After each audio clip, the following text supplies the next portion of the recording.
Good morning and welcome to this meeting of Mid Suffolk District Council Planning Committee. I'm Councillor Sarah Mansell and I will be chairing the committee today. May I first of all remind you of some domestic arrangements. Please ensure that microphones are turned off when not in use. Please do not interrupt other speakers or hold separate conversations whilst others are speaking. If you are attending the meeting to speak and persistently interrupt the meeting, you may be asked to leave. Please ensure your mobile phones are on silent or switched off and that your laptops are switched to silent. The Council, members of the public and the press may record, film, photograph or broadcast this meeting when the public and the press are not lawfully excluded. If you intend to do so, please could you inform the committee clerk. If you hear the fire alarm, leave the building immediately via a fire exit and make your way to the assembly point at Ipswich Town Football Ground. Follow the signs directing you to the fire exits. Do not re-enter the building until told it's safe to do so. So first of all, we have some introductions. We have the members of the committee who will be making the decisions on my right. We have the area planning manager, Gemma Walker, and some other planning officers who will be taking the cases this morning. We have our legal advisor, Ian Dupre, and his assistant. So we have the case officers. We've got Nikita Mossman, Bron Curtis will be joining us on Teams, and Vincent Pearce will be along later. We also have Avril Gowdy, just remembered her name. We have my governance officer, Alicia Norman, who will be making sure that I'm on track. We also have other governance officers, Bethany Webb, Mandy Smith, who will make sure the meeting's in order. And we have a new member of staff, Sammy Gibbs, who's here observing. Thank you. So, can I move to the agenda, please? Number one, apologies for absence and substitutions. Do we have any apologies for absence? Thank you, Chair. We have apologies from Councillor Haddingham and we have Councillor Morgan substituting. Thank you. Item number two, to receive declarations of disclosable pecuniary interest and other registrable or non-registrable interests by members. Are there any to declare? Councillor Matheson.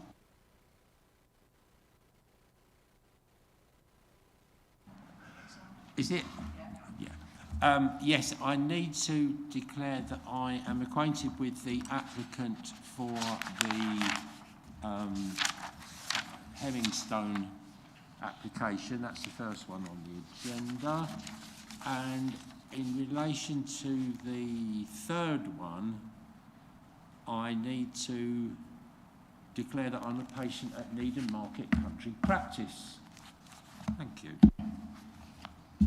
Any other declarations? Thank you. Item number three, declarations of lobbying.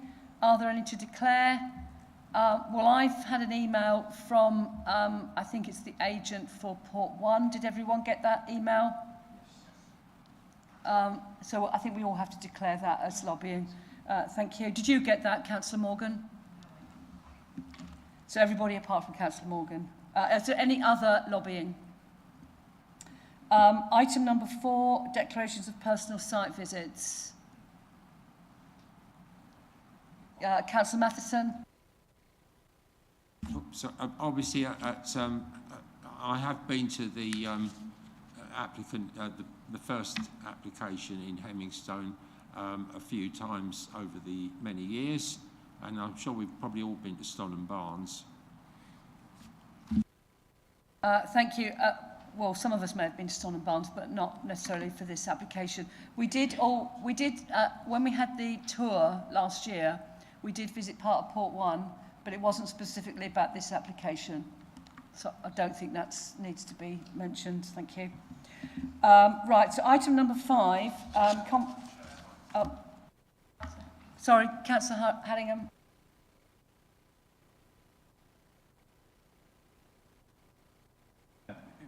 Having heard Councillor Matheson, I should declare that I do know the site at Old Hall Cottage. I have been there once or maybe twice. That's all. Thank you. So are we ready to move on to item number five? MPL 2322, confirmation of the minutes of the Planning Committee held on the 20th of December 2023. Are there any points regarding the accuracy of the minutes? Could I have a proposer for the minutes? Councillor Hardingham, thank you. And a seconder, Councillor Davis. Can we do this just with a show of hands, do you think, for the minutes? No, you've set it up already, right. The Governance Officer will now conduct the electronic vote.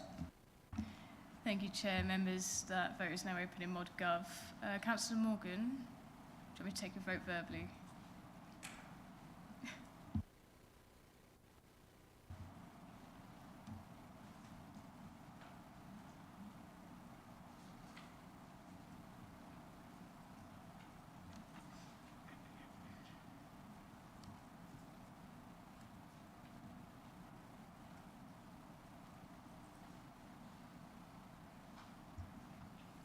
Thank you, Chair. So that makes 6 votes for and 2 abstentions. That's carried.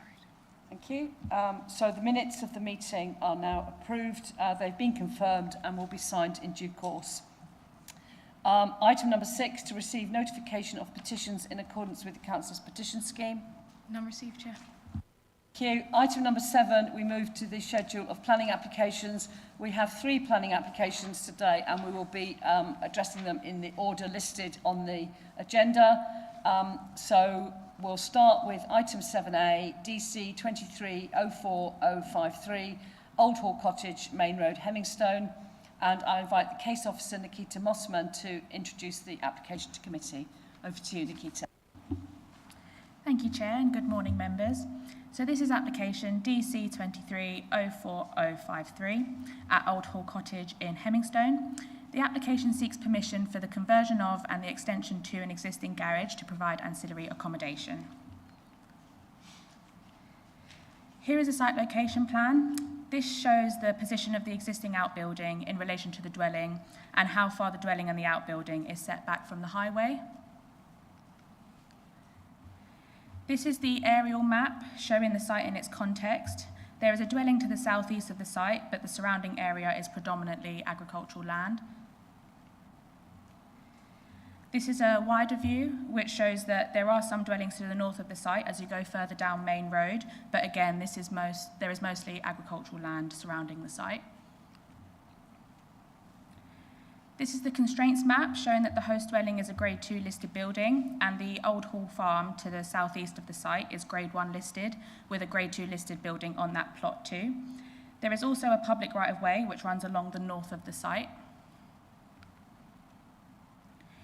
These are the existing plans of the outbuilding. The drawings are labelled to show that the existing materials are painted render on the walls and clay plain tiles on the roof. These are the proposed plans, with the section highlighted in yellow being the extension and the section in white being the existing. It shows that the extension turns the outbuilding into an L-shaped form. The proposed materials are to match the existing with painted render and clay plain tiles. The proposal also includes the removal of the existing garage door and creates a door in the south elevation in order to access the building. The top drawing shows the existing floor plan. This shows that the outbuilding is currently used as a garage/workshop, and the bottom drawing shows the proposed floor plan, which utilises the space in the existing part of the outbuilding for a kitchen and sitting area, and uses the extension for a bedroom and wet room. This is the proposed block plan, showing the position of the extension on the site. It also shows the parking arrangement on the site, with the existing access to be retained. Moving on to site photos, this is the front elevation of the host Grade 2 listed dwelling and the front garden area. This is the position of the outbuilding in comparison to the dwelling. The outbuilding is approximately 8 metres away from the dwelling. This is the front elevation of the outbuilding, showing the existing garage doors to be removed. This is the rear elevation where the extension will be added onto to create the L shape. And this is the side elevation. This is the elevation where the door is to be put in to gain access into the building.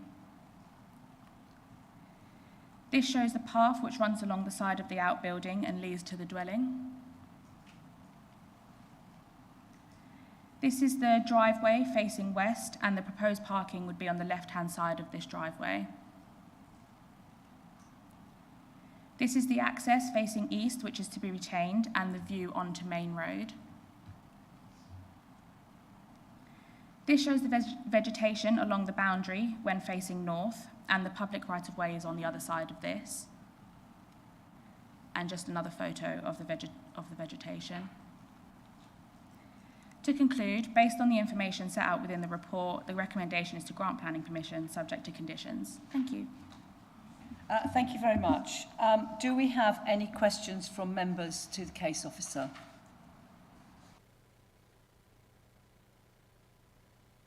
No questions? So I will now, we haven't got any public speakers for this one, have we? So, and we've had no comment from anyone else. So I now open this item up for debate. Anybody wishes to say anything?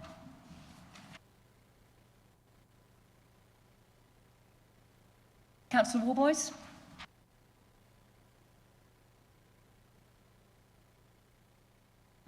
Doesn't seem to want to light up. Oh, it has now. Thank you. Thank you, Chair. I have no issues with this proposal at all. I notice in the agenda supplement that the Heritage Office is now satisfied with the roof finishes and wall finishes and notes about external venting. So I think that was something that was wanting to be secured by condition, but I'm not certain looking at my notes. I think you look at the previous planning applications, you see an ongoing programme of repairs and improvements to the property. I think it's a more interesting building perhaps than the garage and workshop, because you've got this, and it makes it a more livable space, in particular as you've got space now for a relative. So I'm quite happy to support this application. Thank you. Is that a proposal? It could be, yes. Yeah. Unless you think it's too soon. But is anyone willing to second Councillor Warboys' proposal? Councillor Morgan, does anyone have anything further to say on this application? Councillor Matheson? Yes, just to say that it seems entirely to fit within our policies, so there shouldn't be any problem with it at all. Thank you. And we do have a condition for ancillary to the main dwelling, don't we? It's not going to become a separate house. It has got that restriction on, which I think is important. So if no one else has got anything to say, Councillor Lawrence? More a query than anything else. It's in the recommendations there's a requirement for a secure and lit cycle storage and EV charging prior to occupation. And I just wondered, where does that secure lit cycle storage fit in on the site and the EV charging point in a Grade 2 listed area? I don't know, can the officers help with, can you put EV charging and cycle storage on listed buildings?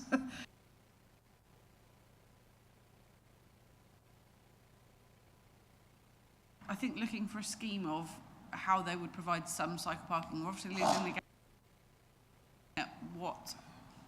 we're losing the garage, so we were looking at what alternative cycle parking would be available. That would be up to the applicant to pop something together for us. Could be in the manner of a shed or cycle store, something small scale and available for secure cycle parking. And in terms of EV charging, that is something we look at on a case-by-case basis. Obviously, if we've got new dwellings, we're looking for something fairly substantial. Something of this nature might be, is there an outdoor plug that is got appropriate ducting through that you could run a point to? Perhaps on this garage, it's right by the parking. We're not looking at putting a big box on the side of the listed building, but it would be up for the applicant to be able to agree just what that would look like for us. Just for clarity then, for my clarity anyway, we're not putting a condition in there which the heritage team might in the future refuse, so the applicant is unable to comply with the conditions. There seems to be a conflict in my view, or potential conflict. I don't think we are looking at works that would be a problem in the setting of the listed building. So the plug on the side of the, likely to be on the side of the extension to the garage that we're just looking at, wouldn't have any issues with heritage fabric and wouldn't affect the character or appearance of that small extension.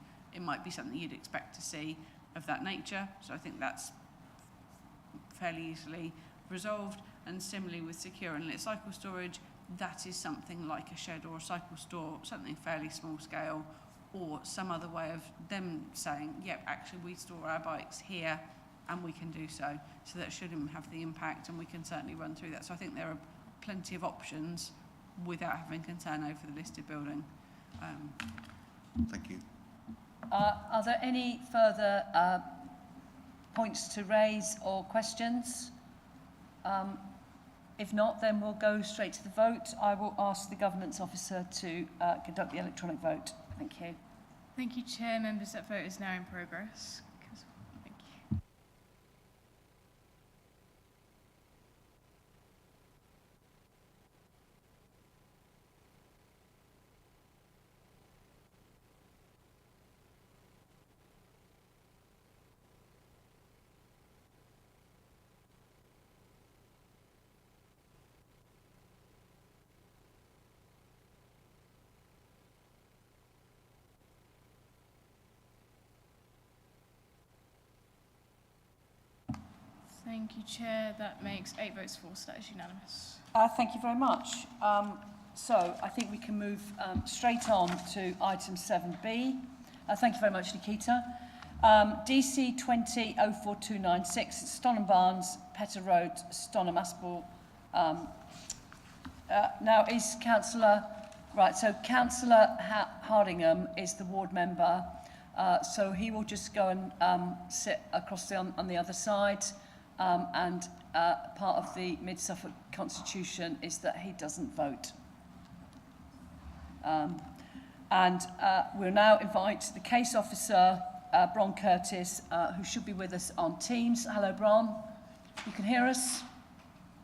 Yeah, good morning. So if you'd like to introduce the application to committee, thank you. Thank you, Chair, and good morning, members. Okay, I will start with the presentation. This is a little bit of a complicated one because it is a deferral, but also in the time since your previous meeting, which some of you were not members at the time or serving on the committee at the time, we've also had the JLP. So there's quite a bit in the report. The site has a bit of complex history about it as well, so I will try and give you a rundown of a bit of everything, but please do ask questions when I've sort of flipped through everything, and hopefully I'll give you an understanding of what we're talking about.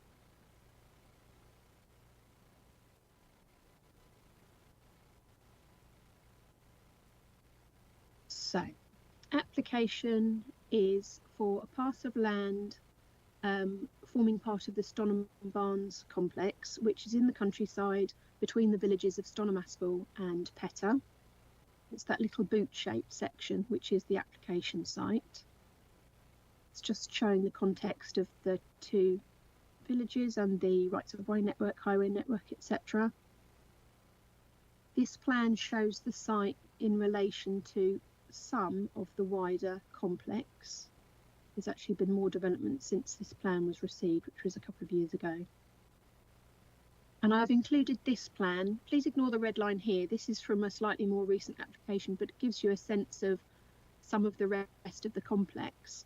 So Stonham Barns is a leisure and tourism complex. It includes a couple of fishing lakes, almost 200 caravans, some of which have restrictions on them for occupation for holiday let only. Some of them are for security personnel. Some of them are not controlled for various reasons. There's also foot golf, crazy golf, sort of like a pitch and putt. There is the Mid Suffolk Showground. There's a conference and event centre, a theatre, Suffolk Owl Sanctuary, and a complex of retail and food type units in centre here. So there's a really mixed offering at the complex as a whole. There's also the former donkey sanctuary land at the bottom, which is also within their ownership, and the ownership goes off this slide towards Petter, they own the land all the way up to a property called to and including Wayside Cottage, which is sort of halfway between the site and Petter. And I'll show you that in some photos a little bit later. As I said before, there is a lot of history at this site. I've only included the two most relevant applications in the report because the report would be twice as long if you had all of the history. But there is a lot. There has been a lot of different applications for a lot of different things. On the whole, the complex has evolved in quite a piecemeal way, with individual developments coming forward. There has also been a lot of enforcement investigation and action from both our planning enforcement teams and our environmental health enforcement action teams to do with various things across the years, either unauthorised development or development that's not being carried out in accordance with plans or conditions, breaches of noise, conditions, working times and days, things like that. So there's all of that history as a backdrop to this application, not necessarily relevant to the determination today, but just so that you have that context. And what that also gives you an idea of is the tension that exists between the site operators and the community. So moving on, I've included the extract from the 2015 plan because you can see in the report that the area of land that is the subject of this application was included in the extent of the red line for the 2015 permission, on which we did grant the siting of some caravans. So the land in question has permission to site approximately 11 caravans in a slightly different arrangement, and things have happened in between 2015 and now which make things slightly different. But the general principle of caravans in this location has already been granted. And that forms part of the reasoning from the landscape professional. So I'll talk about that in a moment. But just so that you've got the two for comparison. And you have the layout of the proposed here. So slightly different from the layout that had been granted in 2015. This is now for 18 caravan units arranged around sort of like a cul-de-sac end. I've included the layout for 5 caravan extension to this part of the complex, which was granted in 2020, just for context really, and to speak about the precedent of that decision at the time. Some photographs of the site. So at the end of the existing extent of sited caravans, you can see into the agricultural fields. So this is looking east towards Petter, and then you can just see in the very far background that's Wayside Cottage, so the highway along there. You can see the extent of open agricultural land into which the site extends. Turning round, so looking more eastward, east, southeast, south, and then turning back towards the body of the complex, and you can see the existing sited caravans. You can see some of the planting here. You can see some of the more mature planting along the highway in the background there. There is a ditch that runs along the southern boundary of the site, which is shown there. And then some photographs from the road just show some of the intermittent planting and some of the views that there are from the highway. So you've got some hedge planting, some mature trees, some gaps. You get a sense of the backdrop of the existing complex of permitted caravans that are on the site as well. And then this is a photograph of high summer, just so that you can get a sense of how the vegetation grows at that time of year. This slide is included because there was a query in the representations about the capacity of utilities to support the development, and that also came up at the previous committee discussion. So this shows the location of packaged treatment plants for sewage. The site is off main sewer, which ends around 300 metres to the west in the village of Stonham Aspal. So it is entirely functioning on septic tanks and packaged treatment plants. It also has its own boreholes for the abstraction of water, and it obviously has fishing lakes, etc., for which is for firefighting facilities as well as the recreational purposes. And we've had advice from UK Power Networks to confirm that the electricity network has capacity to support the development at the site. So I've got some more recent photos. These were taken in November following an enforcement investigation visit. So again, you can see the setting of the existing caravan arrangement at that part of the site. This just shows, this is taken where the first photos were showing bits of agricultural field. So you can now see that some of the new vans have been sited with pads being constructed and the vans sited on them. So these two are new additional caravans. And then you can see that there's two waiting in the centre background there. So they are placed on the site, but they are not in position, in their final position. And you can see some of the construction works for the pads being undertaken with this digger scraping the topsoil to put the pad down for those vans. And then I've included this photograph because again you can see Wayside Cottage in the background there, but you can also see this earth bund which doesn't have planning permission, so is unauthorised works. It is understood that the site operator has erected that in order to provide some landscape screening, but you'll see that the advice that we've had from the landscape professional is that that's actually not helpful. It introduces another obtrusive feature and is not really the best way to go about landscaping the overall visual impact of the complex. But I'm just adding it there so that you know it exists in case you want to know that how it's screened, even though it's screened in an unauthorised way. So that's the end of the photos. I'm going to go back to the layout picture and then I'll give you a quick rundown of what it is that you're considering again and what I'm recommending. So proposal is for the continued use of land for the siting of 18 caravans. That will be as an extension to the existing complex of caravans which are arranged around the fishing lakes and are used for holiday accommodation. Whilst your plan provides for that, as a specific policy providing for tourist accommodation in the countryside, it is on the basis of there being an exceptional need and a demonstrated business case. And what's happened since the deferral here is we went away and we got the landscape advice to respond to that resolution from the deferral.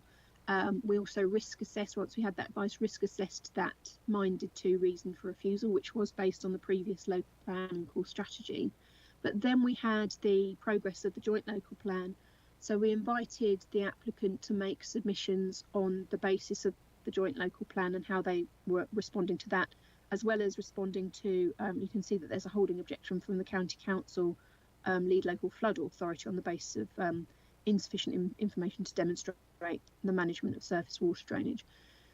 They have declined to provide any information on that basis. So whilst the previous recommendation was one of approval, and whilst the principle of development here for tourism development in the countryside is provided for by your plan is now more specific about requiring the demonstration of that business case and the exceptional development, which hasn't been provided in this instance. We also don't have the information to demonstrate that the development would meet the policy or local policy and national policy requirements in respect of flood risk, so being safe for its lifetime and not increasing flood risk elsewhere with an appropriate drainage management strategy. And we also don't have any information from the applicant on how they intend to meet the requirements of your policy LP16 for the delivery of biodiversity net gain. As I say, we have invited the applicant to respond on those points. They have declined. We've waited for quite a long time to bring this to you in the hope that we might get some dialogue on that, and we haven't. So we've brought it to you to make a decision. So your tabled paper just adds a little bit more to my assessment to make it clear on the points about principle of development, but it not being demonstrated that it meets all of the requirements in the policy. that there's no demonstration of compliance with policies relating to flood risk or biodiversity net gain, and an updated recommendation of refusal, but on for three reasons. I'll leave it there for the moment. Thank you. Thank you. Do we have any questions from members? Councillor Elkin. Thank you. Ron, hopefully you can hear me all right. You said that they've been given ample opportunity to respond on the biodiversity net gain and flood risk and the business case. I just wondered, had they been given sort of extra time? Is there any sort of extenuating circumstances why they haven't responded? So, as you know, the consultation on joint local plan went through quite a long period of public consultation, and the agent for this application engaged in that consultation and made representations specifically relating to Stonham Barns. This application has been with us for 4 years. That dialogue has been ongoing as the progress of the JLP has moved through that time. I don't believe there's any reason why there would be any different treatment of this application than any other. Certainly none that they brought to my attention anyway. Any further questions? No? Councillor Lawrence? Just for my own clarity, on this particular number of 18, did I read it wrong, but 11 have already got permission, is that correct? So we're talking about That's correct. We're talking about an additional 7. That's correct. So the 2015 permission included the arrangement of some caravans in this location. It's slightly different layout, but 11 more or less on this parcel of land, and the proposal is for 18. So can I just have a bit more clarification? So the suggested reasons for refusal only relate to the additional 7 then, not the whole 18? 18 because that's what's being applied for, and we're considering this application as a whole.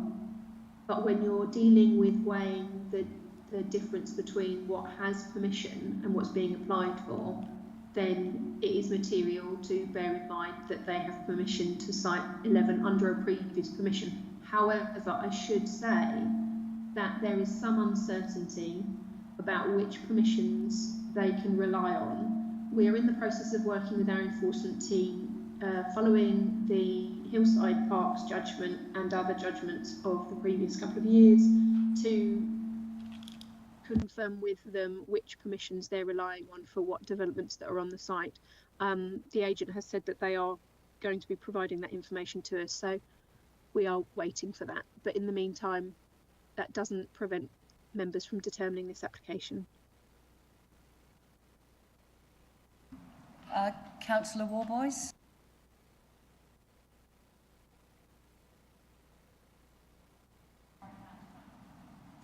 Thank you, Chair. And so, yes, our initial minding to refuse was very much around the sort of visual and landscape impact. The landscape report has sort of said that there'd be an acceptable level of visual impact within the sort of nature of the development of the site as a whole and what's been going on. However, within that, it did say we could condition opportunities to secure some mitigation of visual effects plus improve quality and character of the area. Your slides from the presentation are really sort of do sort of show what the character of the area is at present. Is it possible, you've got 3 quite specific reasons for refusal here. Is it possible to include this as that there's been no effort to secure some mitigation of visual effects or improve the quality and character of the area? It might be worth my clarifying that the instruction to the landscape professional was not just in response to the deferral resolution, but I did ask her to consider the potential for future development on all of the land between the existing complex and the rest of their ownership up to Wayside Cottage, because I expect there to be more applications come forward. It was an expensive piece of work, and I thought whilst she was out there assessing visual impact, I would ask her a series of questions. So the scope of the response deals more with than just the impact of this development. It deals with the potential for other development and the opportunities that the authority has to control the visual impact of that development through further landscape mitigation. And you'll note in the full text of the response that she speaks about there being woodland planting along the roadside, and she particularly criticises the bund. So whilst there is an opportunity to do that if we're going to be looking to grant permission and secure that through the delivery of another development, the risk of refusing this proposal on the basis of visual impact I've assessed as in the report, and I've said that we shouldn't be using that as a reason for refusal. I hope that makes sense. Did that help, Councillor Warboys? I think so. Thank you. Thank you. Any further questions? No, thank you. So I now invite the public speakers to address the committee. I understand that the parish council can't be here today, but Councillor Hardingham is going to read the response from the parish council, so I will time it with my 3-minute timer. Thank you, Councillor Hardingham. Thank you, Chair. This is a statement on behalf of Stonham Aspal Parish Council. The Parish Council objects to this application on the following grounds. The application is requesting additional static caravans over and above the 200 that have permission from the original hybrid application and subsequent applications that have been granted. This, we believe, constitutes a massive overdevelopment in the countryside. Locally, the site is known as the Prisoner of War Camp, as it blights not only our parish, but also the adjoining parishes of Petter and Crowfield. The Parish Council and local community are aware that the vast majority of the static caravans are used by the occupiers as their main or primary residence and not as holiday accommodation, in contradiction of Planning Condition 20 of the original hybrid application. This therefore potentially constitutes a population that is nearly the size of Stonham Aspal village itself, which is designated as a secondary settlement. However, the Parish Council has a great deal of sympathy with the planning enforcement team, as they do not have the legal powers to investigate fully the occupation status of occupiers, having to heavily rely on the honesty of both occupier and site owner. These occupiers are invisible to Mid Suffolk and Suffolk County Councils, as they do not appear on the electoral register. No council tax is paid by the occupier, and the local authorities can accurately fund their social health and other residential commitments. The site is not connected to the village sewer system, therefore all foul water has to be managed by packet treatment plants, which we believe that number is now in double figures. The upshot is that these treatment plants have limitations on the volumes of foul water they can handle and the types of solid waste they can process.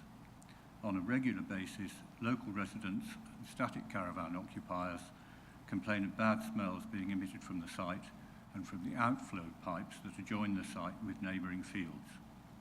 Environmental Health are aware of the issues but deem it low priority in their burgeoning caseload.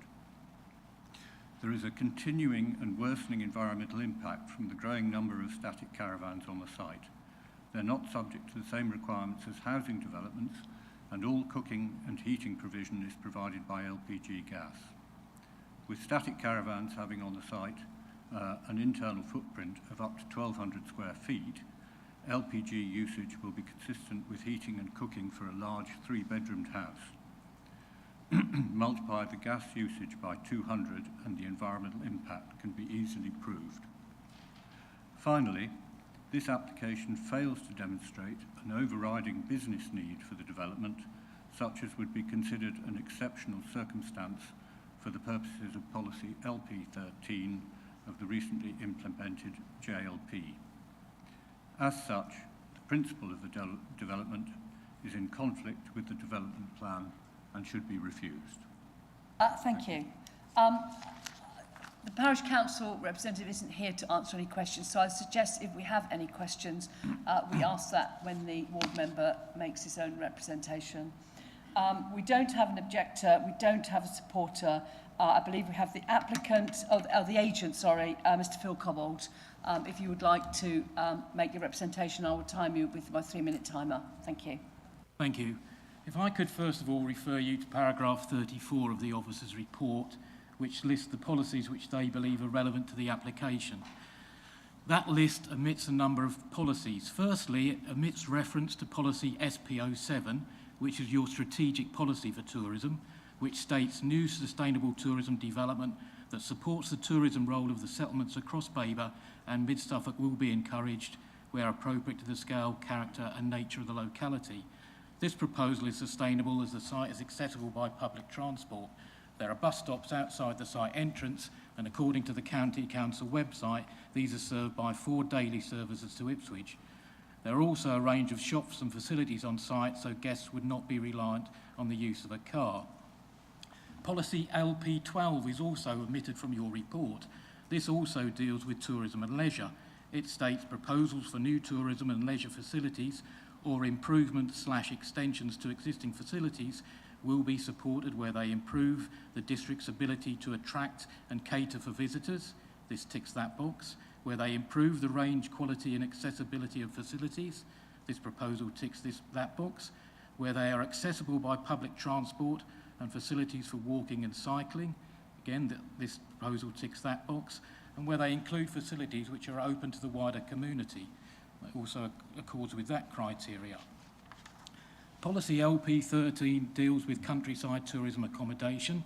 It states outside settlement boundaries, applications for tourist accommodation will be considered on an exceptional basis. In addition, applications must demonstrate an overriding business need to be in that location, be sympathetic to the character and be accessible by a range of transport modes.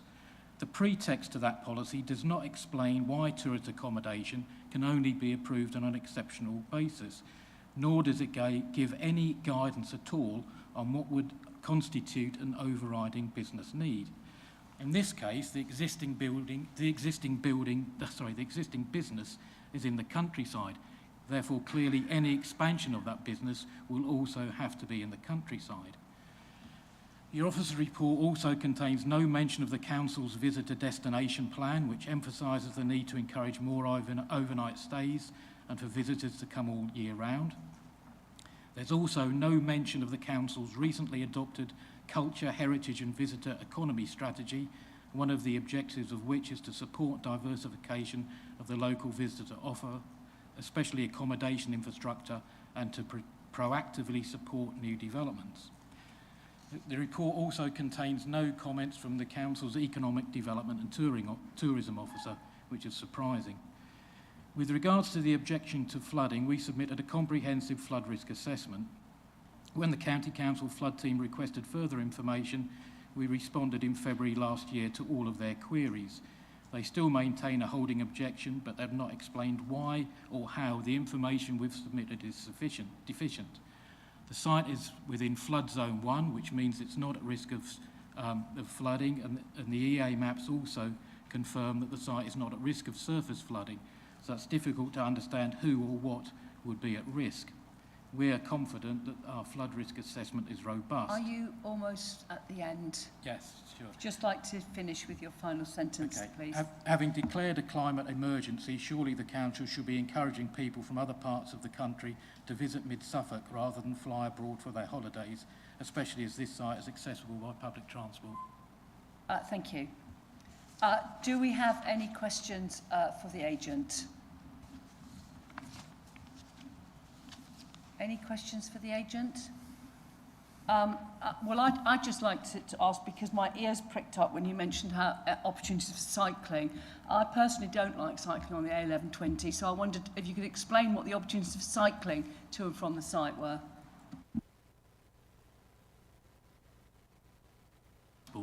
Opportunities. There's a bus stop directly opposite the entrance.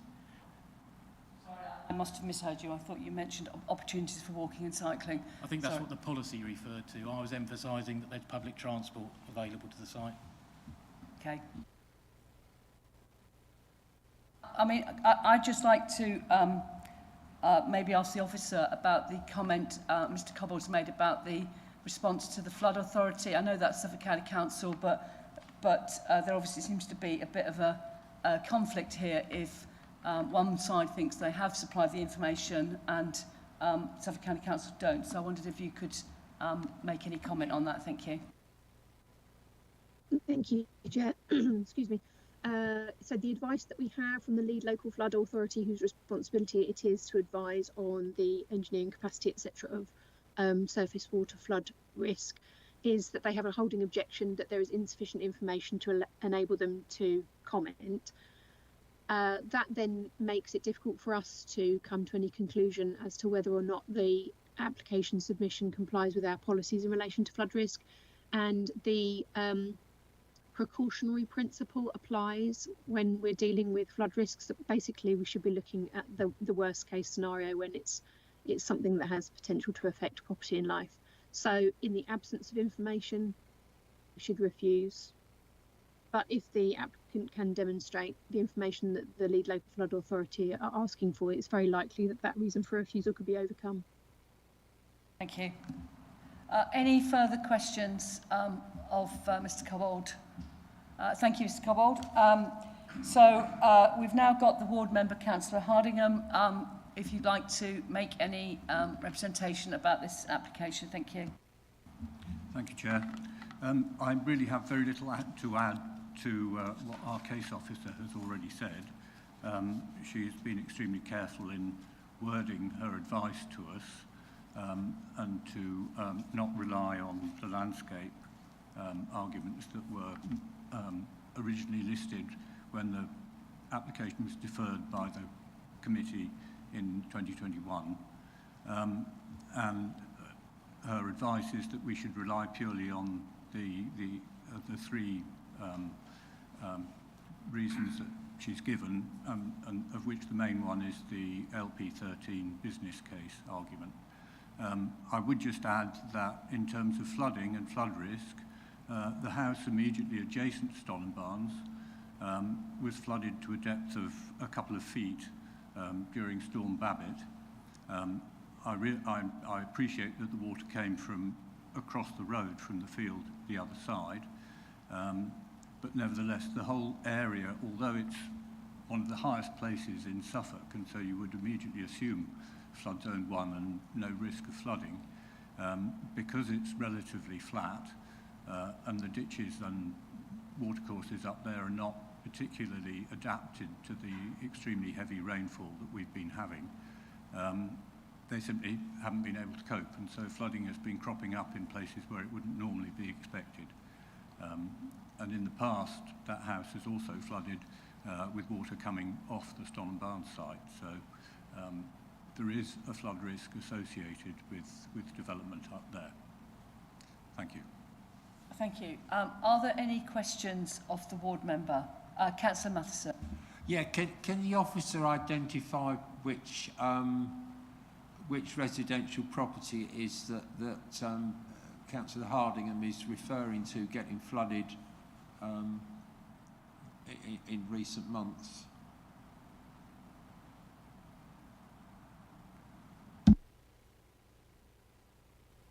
I believe, Councillor Hardingham, please correct me if I'm wrong, I believe you're referring to Bramley Hedge.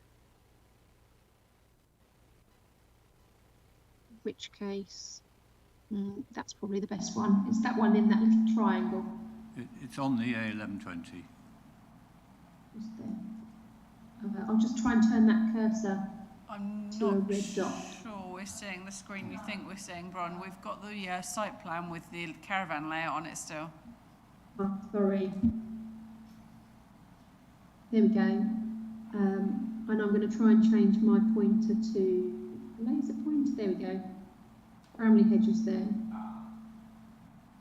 Yeah, thank you. Yes, yeah, I'm recalling that the flooding of that property was an issue in one of the earlier visits of Stonham Barnes applications to committee. Is Councillor Harding saying that I mean, the problem isn't it's anywhere near the river. The problem is when there's a lot of rain, it's flat and the water doesn't get away generally. Where's the flooding coming from? In this case, during Storm Babbitt, it came, I believe, from across the road, from a field which is higher than the road to the north. There are gullies in the road which drain underneath Stonham Barn site and out to the south, but they were simply not up to the task. And in the past, there has been flooding coming from the Stonham Barn site. That issue may or may not have been fixed, I don't know. Thank you. Any further questions? Anyone else got any questions? I would like to ask Councillor Hardingham about the bus service which the agent referred to. I think he said there were 4 buses a day. Do they go to places that maybe holidaymakers might want to go, and are they a sort of sensible time of day that you could actually make use of them? Thank you. I'm afraid I can't give you that information. I'm sorry, but I'm not well acquainted with the bus services. I suspect they're very local services into Stowmarket, but the agent may well be able to elaborate. With the rail service.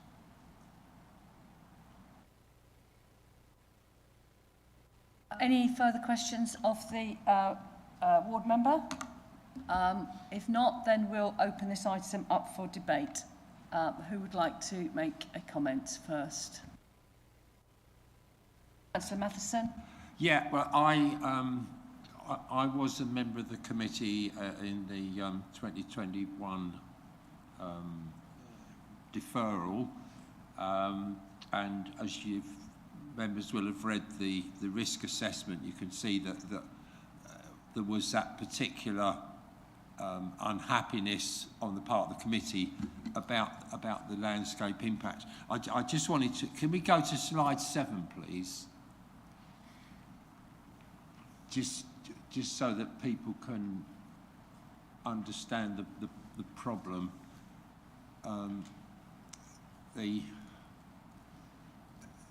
If you think about Stonham Barns as a sort of a village, which it more or less is in a way, the caravans on the left of that diagram, they are essentially one side of a cluster of caravans and retail and other activities that the officers have described.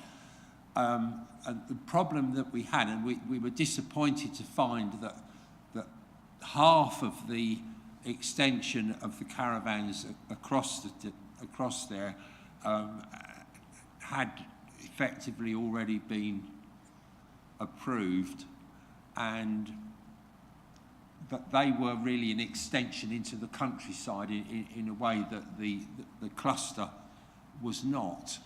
And so the committee was very keen to limit that harm as we saw it, but as you see, the landscape assessment has not entirely supported that. But you can see why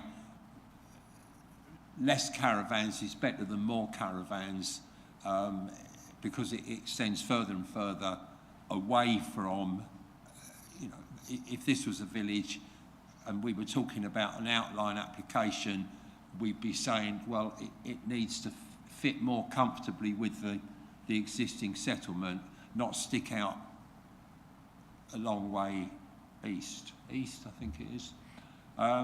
So yeah, that's just to explain the reasons why. So I think I would have no hesitation in not wanting to increase the 11 to 18. even if the piece of land is the same, because it just increases that, in my view, harm, which is not entirely supported by the risk assessment that we've had. So that's my view about it, that less will be always better than more. I think the other thing to say, and this is difficult and contentious, is that the apparent demand for even more, that almost 200 that was quoted by the officer of caravans, I don't know what the split of that is in planning terms between holiday accommodation and permanent residential accommodation, but certainly the enforcement cases, I think probably a year and a half, 2 years ago particularly, were very much about the fact that what was supposed to be holiday accommodation was being used as permanent residence. In fact, there were people on the electoral register to vote who were living in holiday accommodation. So I'm a little bit concerned that the business case, which hasn't been put forward at the moment really, but that the business case is effectively being supported by more permanent residents than is either permitted or desirable really. We've refused other caravan applications in Great Bryset because we didn't think that having 100 and odd caravans in permanent residential use in one place was desirable, and we refused it. And I think that refusal was held at appeal. Gemma, Great Bryset, not sure. From memory, I think it was, but I'd like to check before giving an answer. So we can see that the council view that having a very large number of caravans in one place in permanent residence is not a good idea. So the risk is that we will be having more enforcement difficulties because people desperate for somewhere to live will take on these caravans even though they're supposed to not live in them for more than 11 months of the year. Thank you. Anyone else wish to make a comment or their views? Councillor Davis. Thank you, Chair. I clearly wish to support the tourism industry and local jobs in our district. However, it's really disappointing to see the lack of engagement in producing an overall plan for the business development of this area. And clearly there are a number of issues which raise concerns. So for me, not having any information at all and any wish to apply the biodiversity net gain, which is increasingly needed by applicants, is further disappointment. So I feel unable to support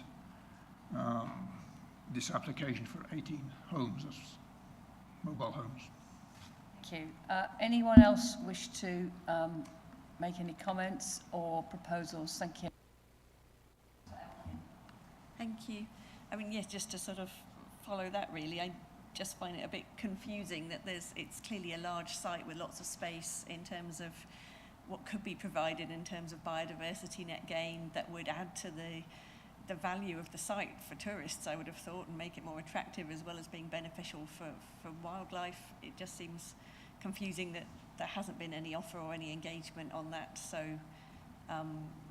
and for the other reasons mentioned, without the business case information. I mean, I think the developer mentioned that they weren't clear what they needed to provide. So hopefully there can be, that can be provided and there can be engagement with the officers to clarify that. But yeah, as others have said, in its current form, I wouldn't feel comfortable supporting that. Thank you. Anyone else? Councillor Lawrence? I was a bit concerned. I didn't quite follow quite a few of the arguments that the agent was putting forward as policies that weren't included by the case officer. A lot of the issues, in my view, that were discussed by the agent in that presentation were rather frivolous, in that the enhancements or improvements didn't really imply to the greater communities of the nearby villages or to others. It was really enhancements for the benefit of the applicant. And to suggest that people won't fly abroad but would rather catch a train to Ipswich and then a bus from Ipswich out to this site with masses of suitcases, I just find mind-blowing. Thank you. Thank you. Anyone else wish to say anything, or we don't have any proposals been put forward yet? Councillor Morgan. I'd just like to reiterate Councillor Elkin's feelings about the lack of response from the applicant. This concerns me. And also the concern of permanent dwellings exceeding the amount and evasion of council tax thereof. It is an element of concern to me, so therefore I am against it. Thank you. Councillor Matheson, did I see you waving again? Yes. Yeah, I would like to make a proposal to refuse in line with the officer's recommendations. Thank you. And that's the officer's recommendations on the additional papers, the supplementary papers. Yes. Yeah. Just checking that we're all looking at the same list of reasons for refusal. Yeah. Yeah. So that is page 5 and 6 of the supplementary papers. Okay, thank you. Do we have a seconder? Councillor Davis, are you seconding? I would be happy to second that proposal, yes. Thank you. Does anyone else wish to say anything about this proposal to go along with the officer recommendation for refusal on those 3 main reasons listed on page 5 and 6? No? Okay, so I will then ask the governance officer to conduct the electronic vote. Thank you, Chair. Members, that vote is now in progress on ModGov. Councillor Morgan, do you want me to take your vote verbally, please?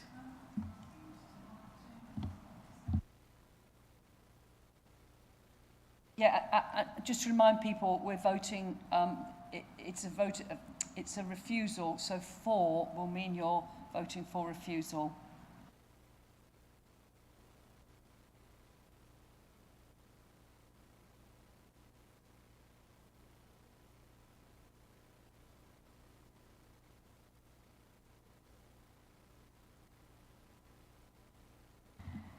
Thank you, Chair. So that makes 7 votes for, so that's unanimous. Thank you. Thank you very much. We'll now take a... let's meet back. We'll take a break here for comfort break. So can we come back here at 5:02? So we've got 6 minutes. Is that enough?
Item 7C, DC 22-06288 at Port 1 Business and Logistics Park, Bramford Road, Little Blakenham. And I will now invite the case officer, Vincent Pearce, to introduce the application to committee. Thank you. Thank you, Chair. Good morning, members and members of the audience and anyone who may be watching or listening from home. As the Chair says, we're looking this morning at a hybrid application, and that contains two elements: full application for 3 warehouse units and associated access and landscaping, and an outline application for the further expansion of Port 1, the logistics park. As you can see from the screen, the majority of the Port 1 site sits within Little Blakenham. There's a small pocket that sits in Great Blakenham, but the part that sits in Great Blakenham is essentially the phase 1 development that's already almost completed now. At the top of the screen, you'll see a red flashing area. That's the Gipping Meadow land. That's the land that, if the committee was minded to grant permission, would become a nature area, some 8.8 hectares, and potentially could be available for transfer to the council for £1. Application includes full application, as I say, for 3 warehouse units, outline application for what is shown indicatively as 6 more warehouse units. It includes improvements to junction 52 on the A14. As I said, it provides for significant biodiversity enhancement, and it contains a much wider, I've called it a green package. Now, I've put the highlights on the screen, but the report goes into this in far more detail. So what is Port 1? I suspect most members are now very familiar with it, but it is a highly successful, purpose-built logistics park in Great Blakenham. It's also a Freeport Customs area, which provides it with certain tax advantages that are proving very attractive to inward investment. And of course, it is on the A14, which is a strategic highway corridor, particularly for goods vehicles. So on the screen, the area in turquoise is the area where the full application applies. So that includes the landscaping to Bramford Road. It includes a new access, completely new access from Bramford Road, and it includes 3 warehouse units. The magenta colour is the outline area, and whilst we have a layout on the screen, that isn't necessarily the layout that would come in via reserved matters if members were minded to grant permission. It is purely indicative. But as you can see, it follows the general pattern of existing development now within phase 1. So if we quickly look at how the access would work, if you were coming off the A14, you would swing down into the new access. If you wanted to leave, again, you'd use the new access to directly access junction 52. The point of the layout arrangements and highway management techniques that are used for this access is to try and prevent HGV movements north and south along the Bramford Road through some of the residential areas. So what we're trying to do is focus all HGV movements onto the A14 in the quickest way we can. So in terms of coming down Bramford Road, you'd have to swing left, round the roundabout and come back in. This is simply to get maximum benefit for capacity. So going northwards, you wouldn't be able to swing in left into the new access. What that looks like, here we have a computer-aided simulation. So we're now looking southwards along the Bramford Road, and that lorry is about to swing into the new access. As I said, this is a completely new junction. So you'd come in onto a new spine road that will serve the logistics park. You'll have warehouse units to your left and right.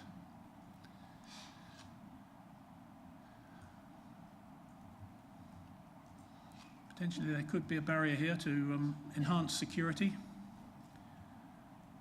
Because obviously as a customs area, the applicant has to meet certain criteria to ensure that goods coming in are secure.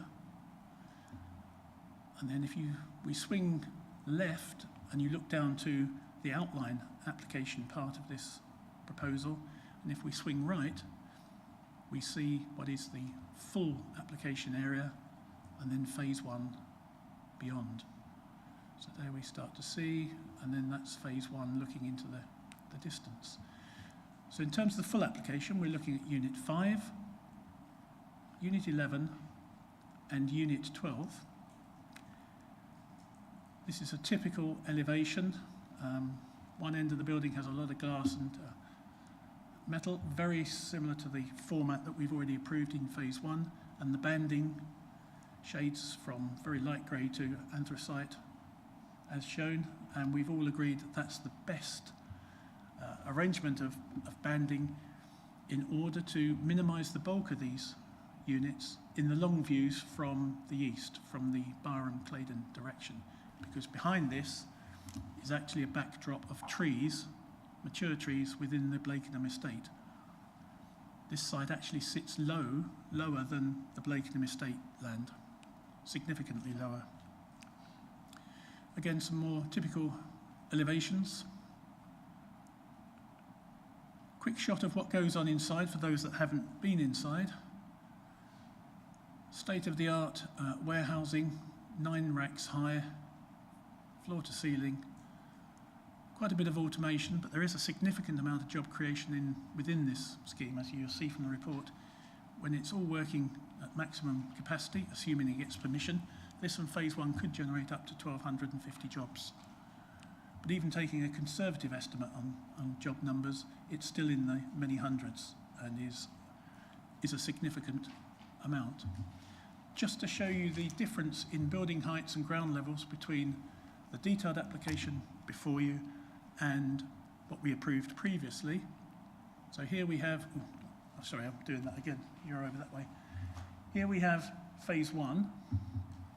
What we have here is now the new phase 2, and as you can see, this is significantly lower than this because a significant amount of land has now been excavated as part of the previous planning permission. So what we're trying to do all the time is to lower the mass of these buildings in the views. So average floor to ridge height is about 20 metres. But by sinking it into the ground, you immediately reduce the impact on the visual impact of those. Here you can see literally the difference in levels. So that red dashed line is the edge at the moment. Phase 1 is to the right.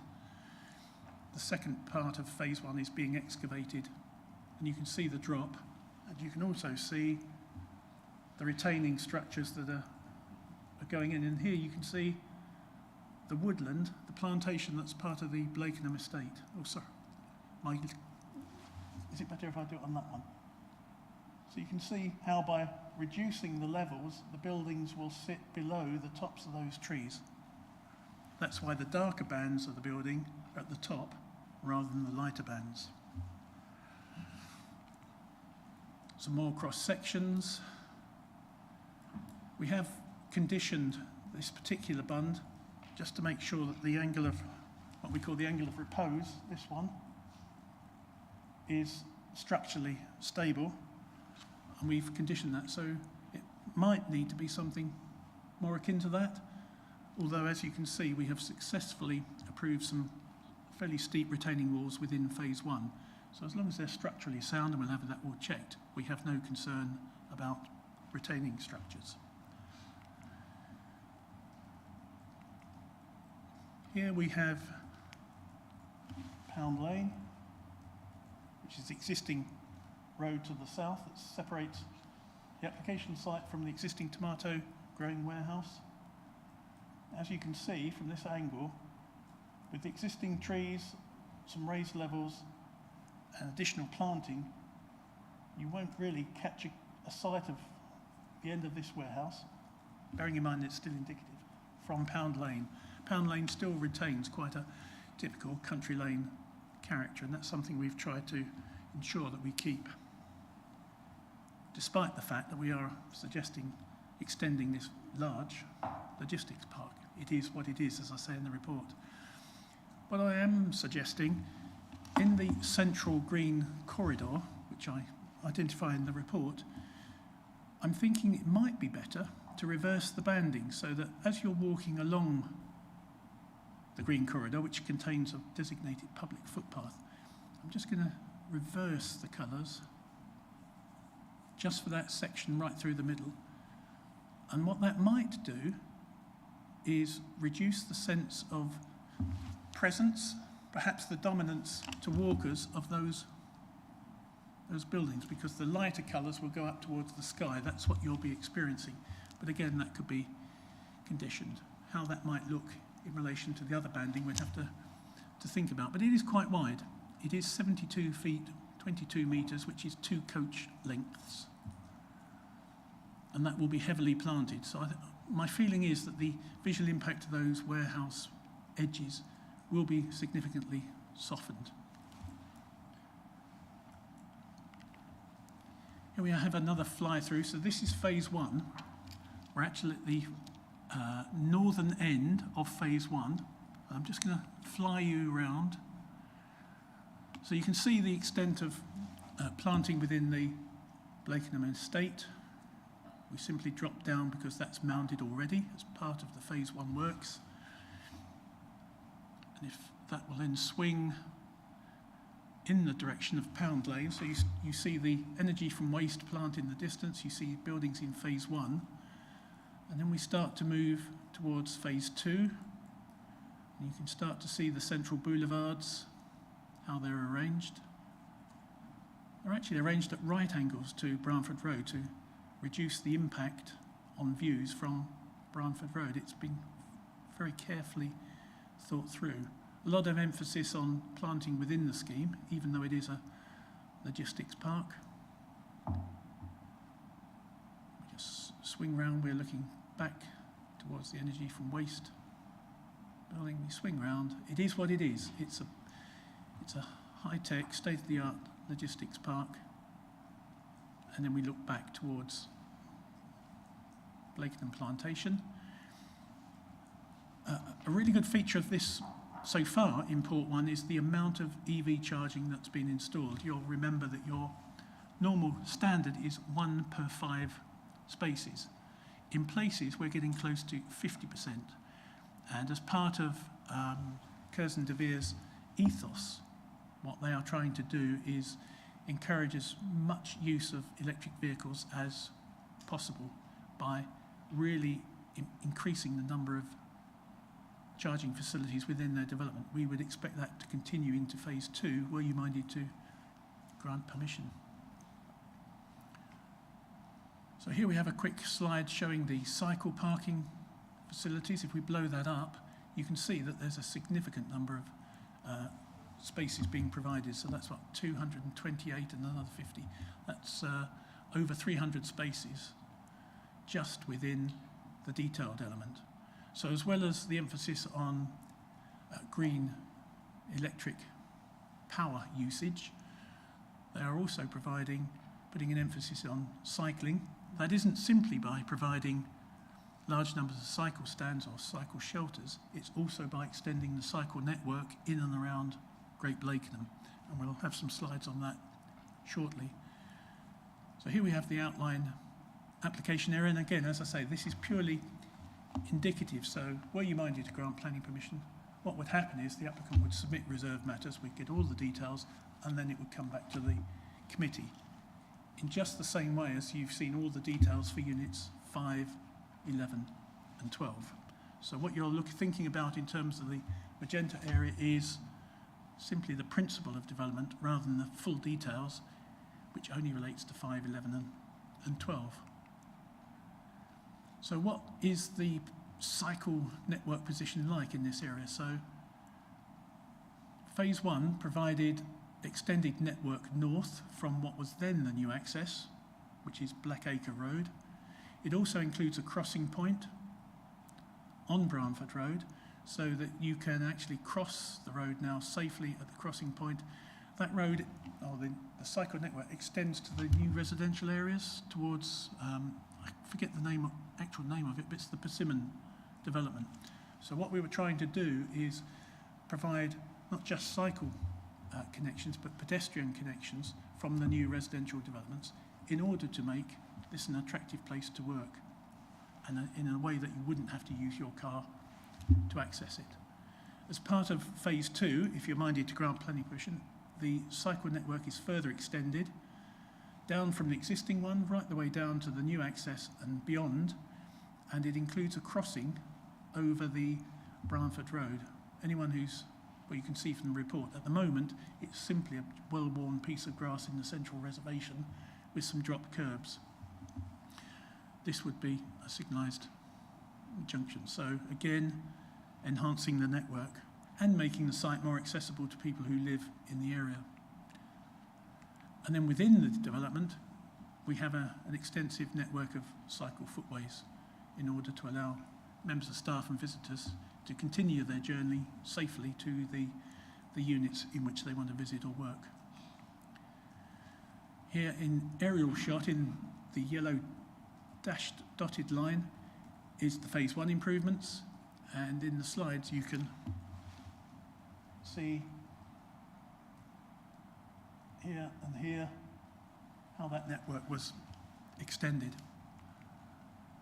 The wider network shown on the screen, the sort of mustard coloured areas are cycle networks within residential developments. In new residential developments, the committee is ensuring that we do get enhanced cycle networks.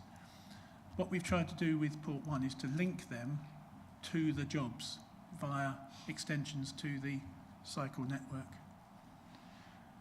We have achieved that very successfully here at Port 1. In terms of the LC WIP, the actual desire line from Great Blakenham to Claydon is along Station Road. So if we superimpose, so that's Station Road, that goes under the A14, and we've got some slides. So what we're actually doing is enhancing what you've already put into the LC WIP in order to provide a spur through here.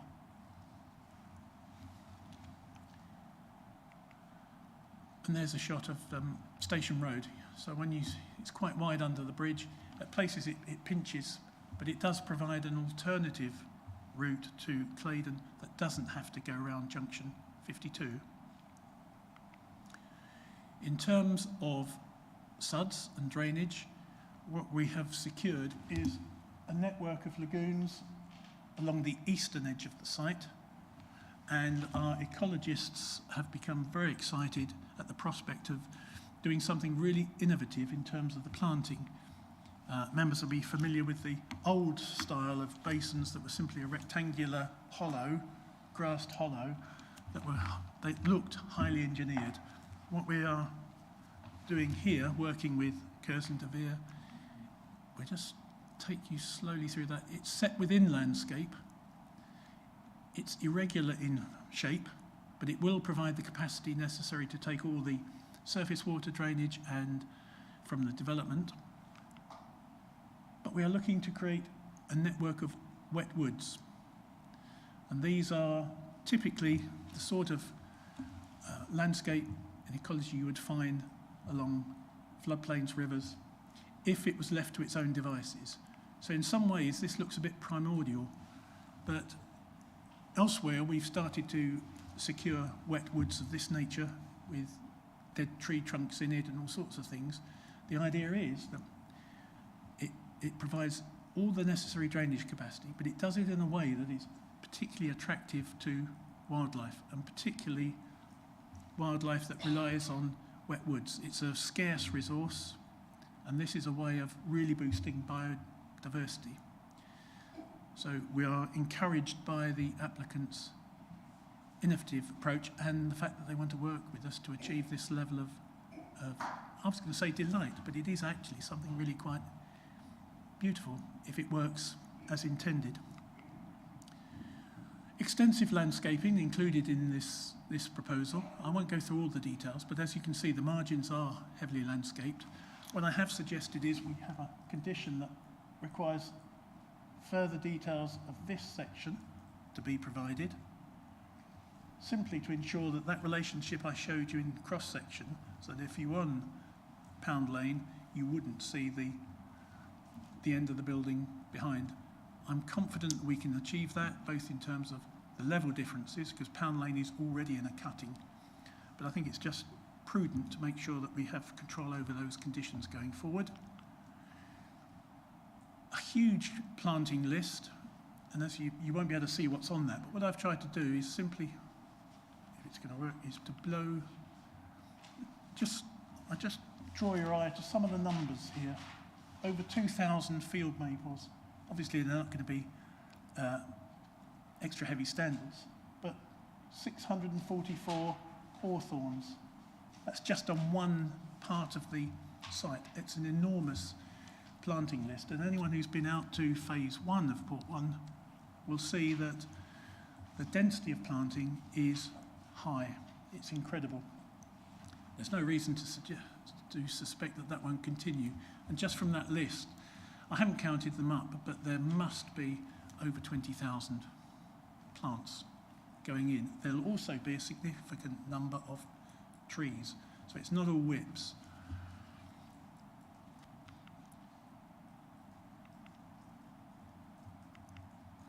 Just a typical extract, just to give you some idea of the types of planting. This is the new access. So here we've got a mixture of oak, lime and elm. Interestingly, as disease resistant as you can currently buy. So it's Dutch elm resistant species of elm. It would be nice to start seeing some elms coming back into the landscape. But of course there would be a condition requiring replanting. So if for some reason the elms didn't succeed, we could, for 5 years, require replacement.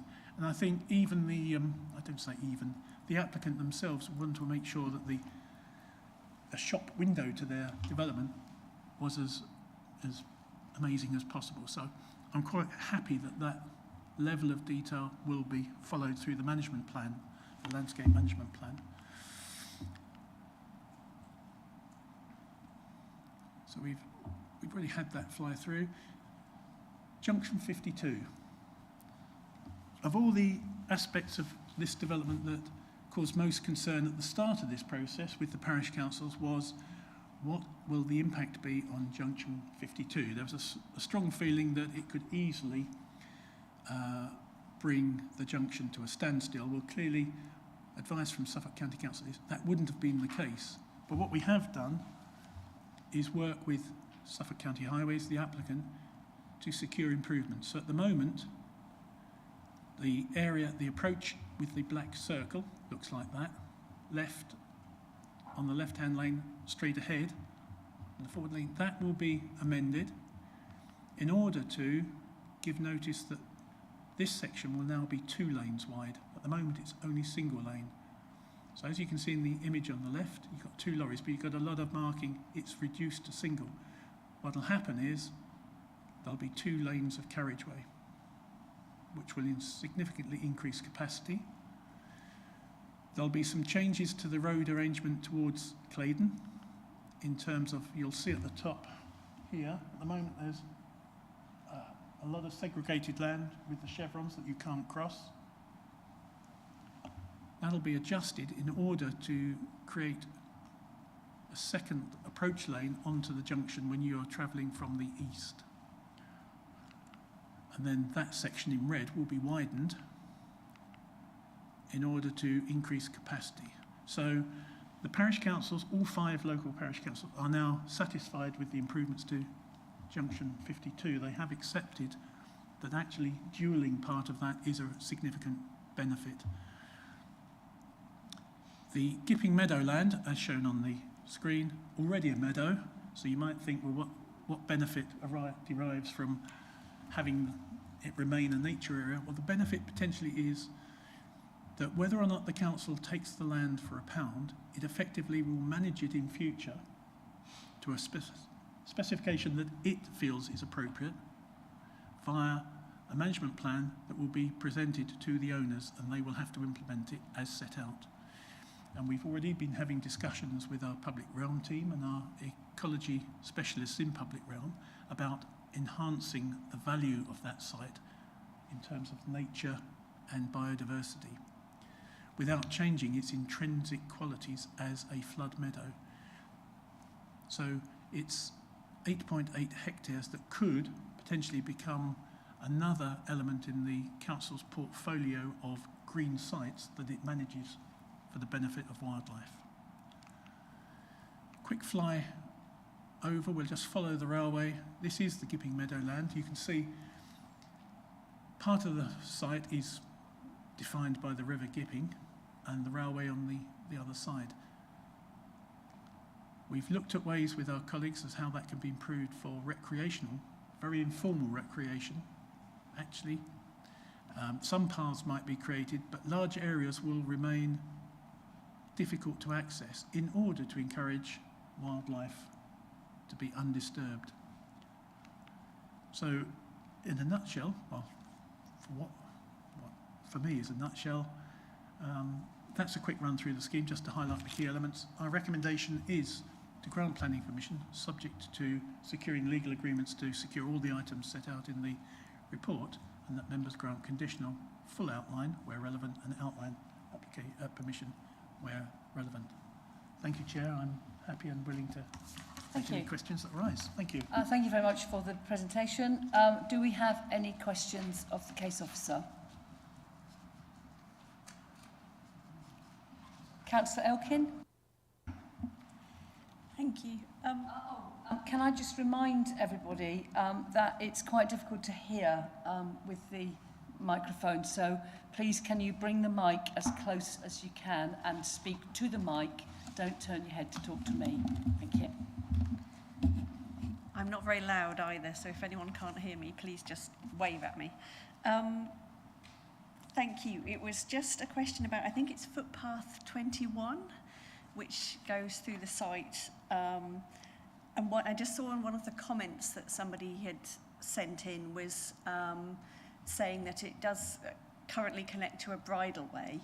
And it was, I think the comment was from people who ride on that bridleway, concerned that they wouldn't be able to now be able to get through to get to the bridleway. But I was just wondering, as it's such a wide green corridor, if there was any capacity for it to be suitable for a sort of mixed use of cycling and riding, which would then connect through to that bridleway as well. So that was one question. The report includes a plan that shows the exact position of bridleway 30 and footpath 21. The good news is that that green corridor will keep footpath 21 in exactly the same place as it is. It isn't being obstructed or diverted, but effectively that whole strip will be available for the public to use. Now, our colleagues in public rights of way haven't required that to be upgraded to a bridleway, but there's no reason why, and I'm not a public rights of way specialist, but if they're using the bits that aren't the designated public footpath, then a horse could use it. My question might be, why are they going down there? Because they'll end up on the Brownford Road, and if they're not careful, junction 52. But I mean, it is technically possible, yes, but it isn't a requirement to make it a bridleway. I was thinking really more than the bridleway of it being then potentially a cycle route. Yeah, it would be. If it was yes, suitable. It would. So that was just one question.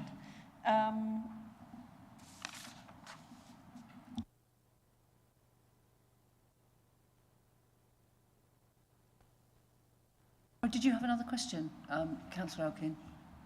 I thought you said you had more than one. Yeah, I did. Shall I go for it now? Well, Councillor Hardingham had his hand up, so perhaps we'll come back to you. Thank you. Do we have any more detail on the plans for Gipping Meadow? It seems to me that as a existing flood meadow, which is only seasonally grazed, it probably has quite a high wildlife value as it is. And I'm wondering what can be done to enhance that from a practical point of view to produce much benefit. You are absolutely right. It is occasionally grazed. What we are looking at with our ecology and public realm colleagues and the parish councils are joining it is, I think the grazing regime will continue. There will be areas that are fenced in order to keep the public out. There could be some additional planting, but whatever happens, it would be agreed with our public realm team, Curzon de Vere, the parish councils, and it would all be directed at maintaining the current value or enhancing it. Now that's a weaselly way of not answering your question, because the honest answer is we haven't got that detail. Our public realm colleagues are working on it, but you can make it absolutely clear that if you were minded to grant permission and it was to be included in the 106, we could have the 106 saying that the objective shall be to do no harm to the existing value or enhance that existing value for the purpose of wildlife and biodiversity, because that is our aim. But we have got draft ideas, but I couldn't show you on the screen what that means. It's minimally invasive, so it might be keep it as it is for a number of years until we really have thought through the best way to manage it. If I could just have a follow-up. I presume that we're looking for a minimum 10%, and the objective would be for a 20% BNG improvement on the site as a whole, to include the actual development site and also the meadow. That seems to me a bit of a tall ask, because the development site itself is almost entirely hard-standing roads, parking and roofs. Surprisingly, there is a lot of marginal land that's included that will be enhanced. We also secured significant BNG on phase 1. There's a whole new plantation that's being planted up as we speak to the west. So you are right, the applicants will still need to demonstrate 10%, and that's a condition. We are expecting it to smash that out of the park, and I think your target of 20 is something that I will be encouraging the applicants to meet. And as you say, the baseline for the Gipping Meadowland is what it already is, so it'll be 10% on top of that, or at least in aggregate, the two sites will have to meet a minimum of 10%. Thank you. Councillor Davis. Thank you, Chair. I saw with interest about the lagoons and your wet wood area. Is that by design having, in part of the sods, areas that are permanently ponded with water, or is it going to be allowed to dry out as we go through wet and dry periods? Sorry. The intention would be to have a central area that is permanently wet, or at least boggy, and then the rest will rise and fall. But it is intended to have it as a wet feature permanently, or part of it. Thank you. If we go back to Councillor Elkin, did you want to do your second question? And then I think Councillor Matheson's got a question. Thank you. It was, I think it mentions the sort of skills and education sort of intent to work with, I think, the local Suffolk one and other organisations. I just wondered if we had any more detail about what that might look like, or is that still being sort of thought through? That's one where my colleague Michelle might be able to help us, because what we're trying to do is work in across services to deliver or to maximise opportunities for all of our community through planning applications. So if it's not unreasonable, and through you, Chair, if Michelle's willing to chip in, at the moment it's an aspiration, but we hope it will become something more than. Thank you. Thank you, Chair. Excuse me. Yeah, we have an intention to work alongside the applicant to develop an employment and skills plan that would be signed off as one of the conditions for the application. Within that, excuse me, we would set out with the applicant exactly how they're going to engage with all of the skills providers, what types of employment that will be offered on site, and what the timeline for that coming forward will be, so that we can try and support that and ensure that as many local residents as possible have access and the skills needed to be able to take advantage of the jobs being created on site. Thank you. Councillor Matheson. Thank you. Yeah, if we could come to the cycle network I mean, the parking's very impressive, but what's concerning me a bit is that are we, off-site improvements to cycling? It's all very well linking up to the adjacent villages, but they're not really that populous, and the larger numbers of people are to be found in Ipswich. And I just wonder if we, whether the county highways have asked for anything to be done, because I've got a memory of the cycle between Bramford and Ipswich being awful, and someone telling me that she wouldn't let her teenagers cycle it, etc., etc. She was living in Bramford and they wanted to go to Ipswich, so I just wonder what we're getting to help that, because if it's a mile away and it's a lovely cycle route, well, yeah, okay, maybe people might cycle, but you can almost walk that. What is your question? What the question really is, are we getting any improvement for people who are going to, the optimum cycling distance is Needham in Ipswich to this site, really.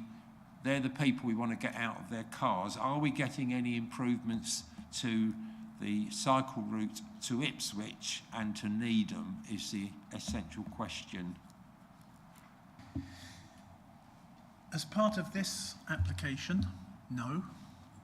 The reason being that, as you will recall, whatever we ask for by way of Section 106 has to be reasonable and reasonably related to the development. What we have secured, if permission is granted, is improvements along Bramford Road, which directly serve this development. I understand the point you're making, but this is something for our colleagues at Suffolk County and perhaps our own transport people through the LC Whip or the transport plan to identify major projects that require significant investment. So my suggestion might be that you continue to put a lot of pressure on our colleagues at Suffolk Highways and our own Catherine Davis to see if we can extend projects in the LC Whip in order to secure that comprehensive cycle network to the major centres of population. I mean, we are talking millions and millions. These are major projects, and I'm sure you'll say, well, if we can spend millions and millions on roads, let's spend millions and millions on cycleway, and I wouldn't necessarily disagree, but you can't require an applicant on this doing a development of this scale to provide improvements to the system to Ipswich. It just wouldn't be reasonable within the planning sphere. So unfortunately on this occasion we can't require them to, but I know lots of people who we could contact to say, this came up at committee, let's see what we can do in terms of the LC Whip or the transport plan. Thank you. There is of course a cycleway from Witton to Claydon. So if you come from Ipswich, you go from Witton to Claydon, and then you pick up the route as indicated on the map that we were shown. You then talked about Bramford, which is different, I'll admit. Officer's got... Sorry, no, Chair, I don't want to... Yeah, I think Councillor Davis had his hand up again. I'm sorry if I've missed somebody else. Sorry, can I also... Yeah. I noticed that Councillor Elkin grimaced, nicely grimaced, as Michelle was talking about how we would intend or try and develop our employment scheme. It looked as though you thought, that sounds like jam tomorrow. I just wonder if it was. No grimacing intended, sorry about that. No, it was just another follow-on. Maybe it's something for outside of here just to ask, I'd be really interested in the detail of that, and particularly how younger people can be engaged.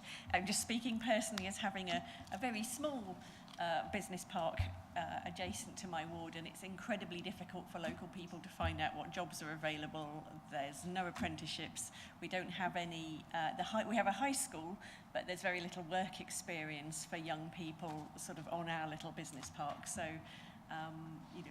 if it could be Yeah. sort of all the age groups included, that would be incredible. But Yeah, that might be a discussion to have outside of the sphere. Vince, did you want to come back?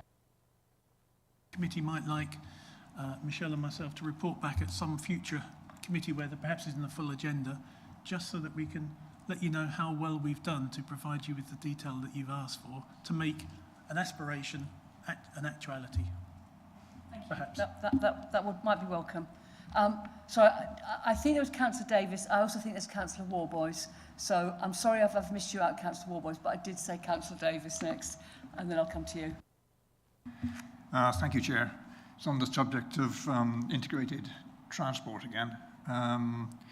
We talked a lot about bikes there, and you mentioned many millions of pounds. So what links are there potential with the railway? Obviously be able to reduce the number of lorries and the like. I'm excited at the prospect of electrically powered lorries and those sorts of things. However,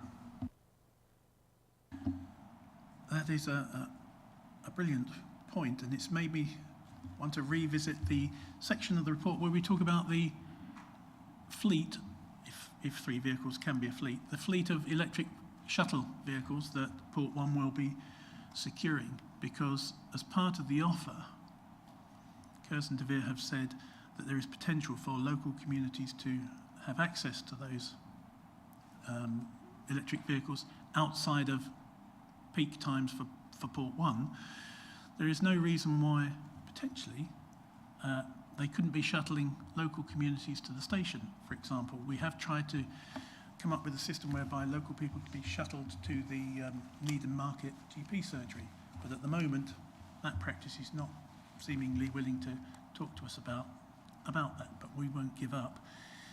That's one element. Of course, there's nothing stopping the shuttle vehicle from picking up members of staff at the station and bringing them to the thing.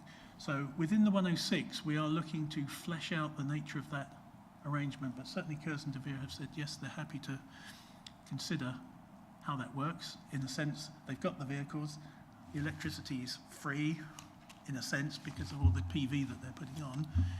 Why not open it up to the communities to improve connectivity without having to rely on the car? Thank you. Councillor Warboys.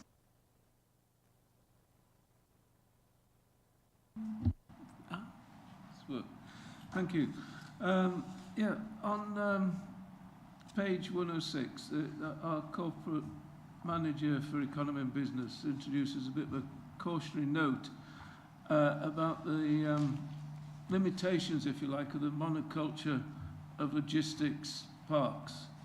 And I'm aware this is Curzon de Vere's business, and it fits very well in with Port One. But my question is, are we not on page 146, sorry, we have an explanation of this and control over use, and it limits this development to B8, which is actually warehousing. And my question is, are we not just sort of putting the lid on any possible diversification on this site in terms of whether there is some assembly or manufacturing or value-added activity going on, which will, if you like, benefit the local economy and the range of jobs available, possibilities for training? I absolutely understand the point you're making, and it is a good one. I would argue we are not putting the lid on diversification. What we are doing is introducing an ability for us to manage that in a way that means, let's say it was B1 or B2, we would want to ensure that the off-street parking requirement was met, because office or industry has a much higher parking requirement than warehousing. So what I'm saying is, in order to allow those units to be used for, let's say, B1 uses, well, what were B1 uses, you'd have to provide more parking. How would they achieve that? What we don't want then to do is to have cars parking on the estate road and adjoining roads. So it's simply saying, if you want to change the use, you have to come back to us so that we can ensure you meet our current standards. What I am also saying, though, and it is putting a lid on, is what we wouldn't want, for example, is for these units to become, let's say, retail units, because under Class E, you can change use to a multitude of uses. So one of those is retail. Well, the last thing we probably want in terms of protecting Needham and other centres is to have an out-of-town retail centre. So in that sense, we're putting the lid on it. But all we're saying in terms of employment uses generally is we need to be able to ensure that you meet our relevant standards for that particular type of use. Now, the difference between Port 1 and our own site at Gateway 14 is that Gateway 14 does have a general permission for employment uses, but our colleagues are ensuring that parking there meets the requirements. So if somebody wants a B2 unit, general industrial unit, they're going to have to provide the requisite parking. But Port 1 is a purpose-built logistics park. Thank you for expanding on that. Thank you. Councillor Lawrence? Thank you, Chair. Probably a bit of a confusing question. We normally welcome the provision of jobs. I think it was something like over 1,200 jobs is envisaged in this part alone. I'm interested to know what is the travel to work area envisaged to support, to obtain that number of jobs. Only on last night's news, only 4% is unemployment in East Anglia at the moment. And it's not a lot of good if people have got to travel 30, if they've travel to work areas 30 or 40 miles to achieve those numbers. So that's the first part, but interrelated is to supply those numbers of people in a limited travel to work area. Do we have a strategy of housing development nearby without, again, people travelling 30 or 40 miles to work? Taking your first point first, I think that might be a question you want to direct to the applicants, because I know they have done a lot of research in terms of where the existing staff come from in terms of their catchment in order to satisfy us on parking requirements. They are recruiting a significant number locally. Now, whether they can sustain that, I'll leave that perhaps to them to answer if you ask them direct. And your second point, which has now completely just gone out of my mind as I was trying to write the answer. Sufficient housing capacity. That's right. In the near area. I'd be very surprised if there was a councillor within the district that said we haven't secured sufficient housing in our joint local plan to ensure that we've covered that angle. I mean, in close proximity, we've still got some development going on. Needham will have more, Stowmarket will have more, Elmswell is getting some. I'm pretty certain that we can guarantee that we're going to keep building houses for the next plan period. And because this site is so close to the Stowmarket, Needham, the big centres of population, I think we're going to keep up.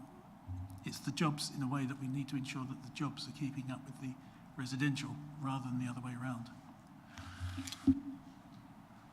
Thank you. Well, can I just ask a question? Did you have a question, Councillor Morgan? Sorry, you need to wave a bit more.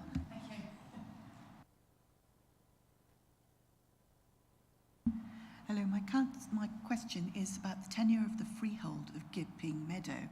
Is there a fixed term of years stated on the agreement? Because if the council can buy it for £1, you don't want to find that in 10 years' time, you suddenly have to go back and renegotiate this, having given all the permission. It would be the freehold in perpetuity for £1. Did you have another question, Councillor? Can you remind us? I was thinking about the remarks about the LC whip and the cycling. Can you remind us about the SIL status of the application? Do you mean will it be paying any SIL? I do, essentially. Well, that's the question then. Yeah. That's a question that's just caught me on the hop, because this sort of development didn't traditionally trigger SIL, but I know we're in the process or have just changed that so that all development. Can I quickly look behind the scenes, Councillor Matheson, and come back to you? It's a good, yeah. Thank you for the bit of leeway to check that out. Thank you. Do you want a bit of time now, or has Gemma got it up already? A minute or two, whether you want to carry on. And Well, I just wanted to. I had my own question actually about the highway improvements on the junction, whatever it is, 50 whatever. Is there a timing condition about when all those improvements to that junction are to be implemented? And do we have a sort of rough time scale? I mean, should this application get permission, when are we going to expect another load of roadworks on the A40? That's really my question. well, if we grant planning permission, Unit 5 would be built almost straight away. Suffolk County Council have said no more units than Unit 5 can be occupied until such time as all the necessary improvements are in place. So the record of Curzon de Vere is the buildings go up very quickly, particularly where they have a tenant. They've always had a tenant in advance. None of this is speculative. So I would expect those works to be happening on Junction 52, well, sometime after 12 months. But that might be a question you ask directly to the applicant, because I suspect their work programme has already factored that in. Yeah, I know. They obviously have to get permission from Highways England, presumably as well, because it's not, even though it's not on the A14. Interestingly, it's just Suffolk County Council. Yeah, interestingly, the whole of Junction 52 is managed by Suffolk County Council. Has Gemma managed to find the answer about the SIL question? I think so, Chair. Thank you. So it's always complicated with SIL, so just bear with me a sec. So it is SIL liable as a development, but the liability charge is a 0. So yes and no in answer to that one, I'm afraid. It may be, and I'm looking at the current one, which is 2016. We haven't got an updated version available currently. It may be that rate changes in the future, but at the moment, the SIL liability rating is a £0. If you're resi, you're looking at anywhere between £50 to £115 per square metre as your SIL liability, but this has got a £0 rating despite being liable. But I appreciate that's a bit of a complicated version. I must admit, I thought it wouldn't be paying SIL, but you've confirmed that. Any further questions of the officer? If not, then we will move on to public speakers. So I would like to invite Mr. Binder from Little Blakenham Parish Council. If you would like to speak into the, you need to press the button on the mic, speak as clearly as you can into the mic, and I will time you for 3 minutes. Thank you. Yes, good morning, Madam Chairman and Councillors. I'm Wally Binder, Chairman of Little Blakenham Parish Council. I've been involved with the council since about 1970 and witnessed several variations to the site. It was originally going to be a golf course, and that fell out of bed. And then it was going to be a greenhouse development, and that fell out of bed. And now we've got this development. And as far as the village is concerned, and I speak for them, you maintain our footpath. You're giving us wildlife ponds and areas for development of wildlife in woods and trees and things. And you're building a large bund to protect the beaches development, which would overlook the site if it wasn't for the bund. And we congratulate the developers on what they've done for us and thank them very much. Thank you. Thank you. Do we have any questions of Mr. Binder? Thank you very much. If you'd like to turn your microphone off. We don't have another one of those, do we? Right, so we don't have an objector or a supporter. We have Mr. Davey, who is speaking on behalf of the applicant, or are you the applicant? I just need to wait for my timer to drip through. Yeah, okay. Committee clerk is going to time you, so you can start whenever you're ready. Thank you very much, Mr. Davey.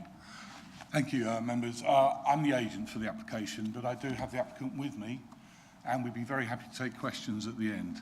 And I'll try and address some of the questions in what I'm going to say now. I'd like to start by thanking officers and the officers in your community team for facilitating discussions with the 5 parish councils, which have helped resolve all of their concerns and have resulted in offers to install photovoltaic cells on the roofs of each parish hall and to contribute to the building of a new hall at Little Blakenham, all to be secured by Section 106.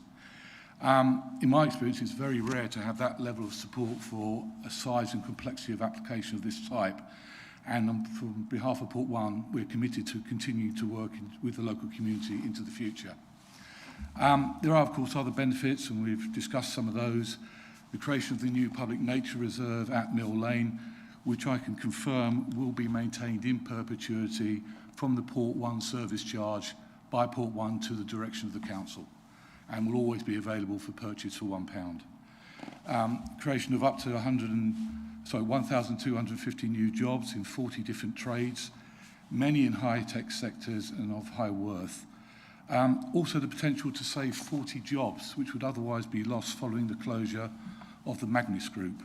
That firm has been bought out by the tenant who's going into Unit 5. The commitment to work with the council to provide training, mentoring and support to local people to access new jobs.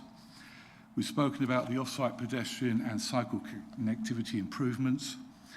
We also have the electric minibus service, which runs free for staff. We're currently doing a circular route into Ipswich and to the railway station, bringing staff in. And there's going to be 2 additional minibuses running that route. And as and when staff move around, we'll look at the route that runs over time.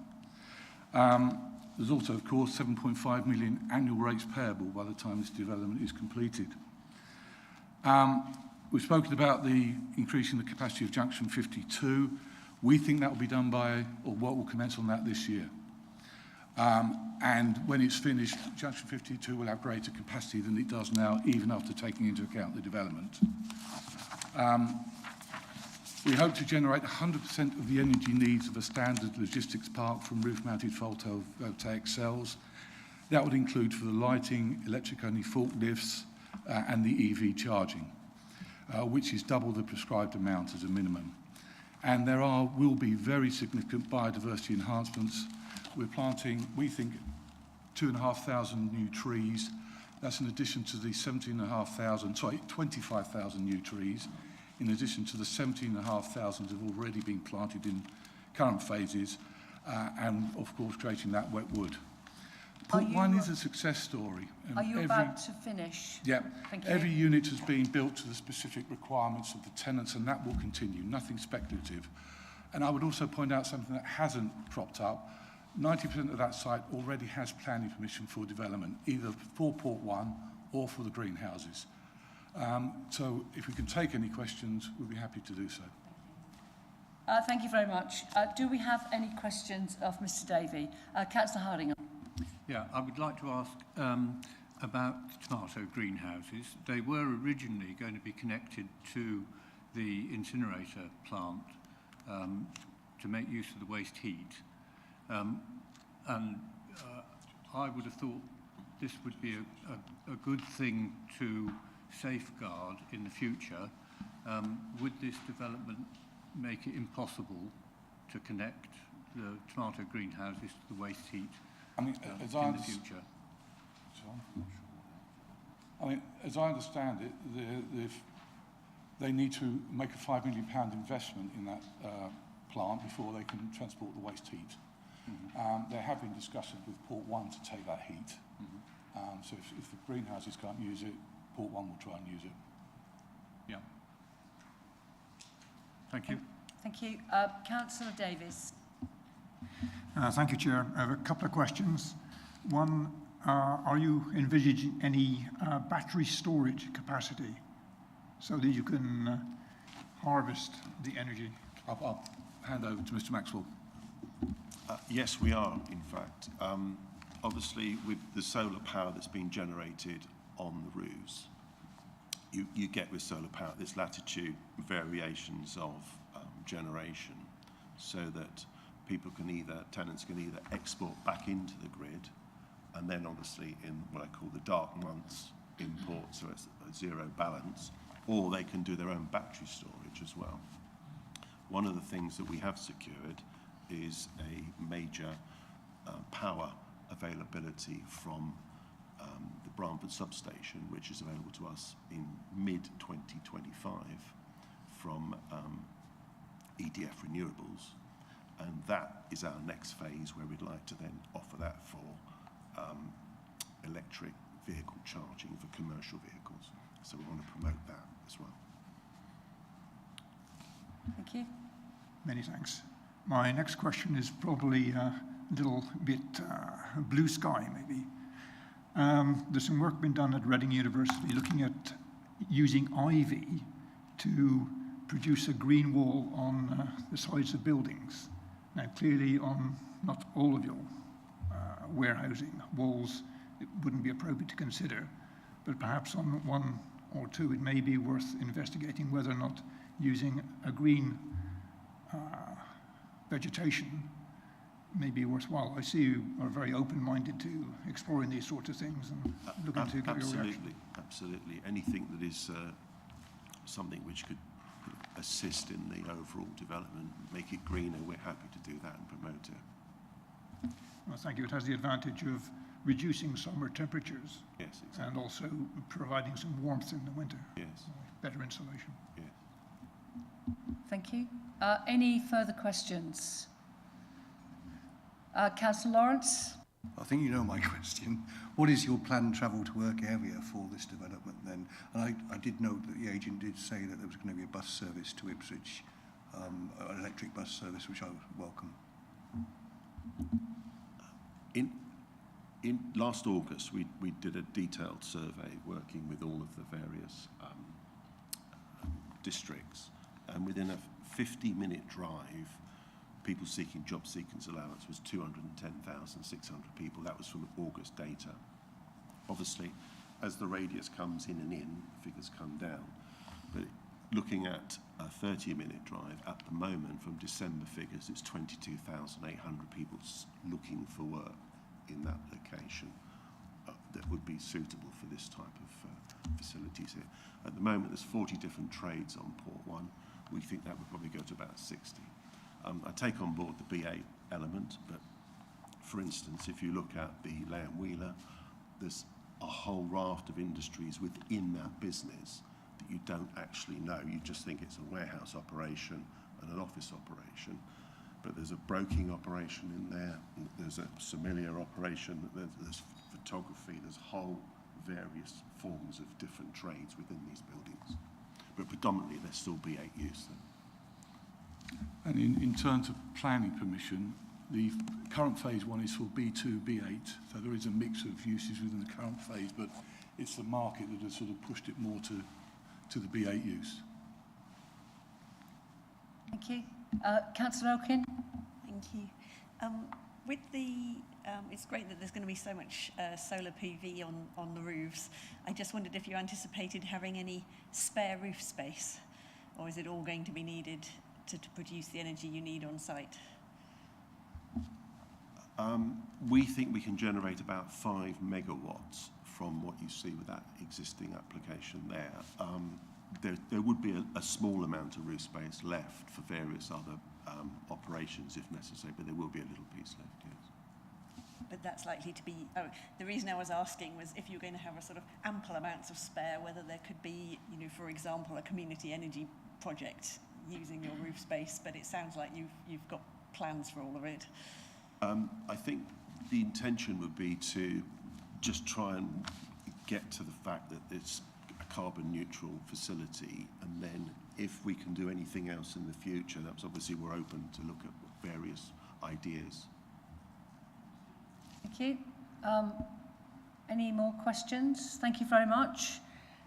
Do we have any comment from the ward member?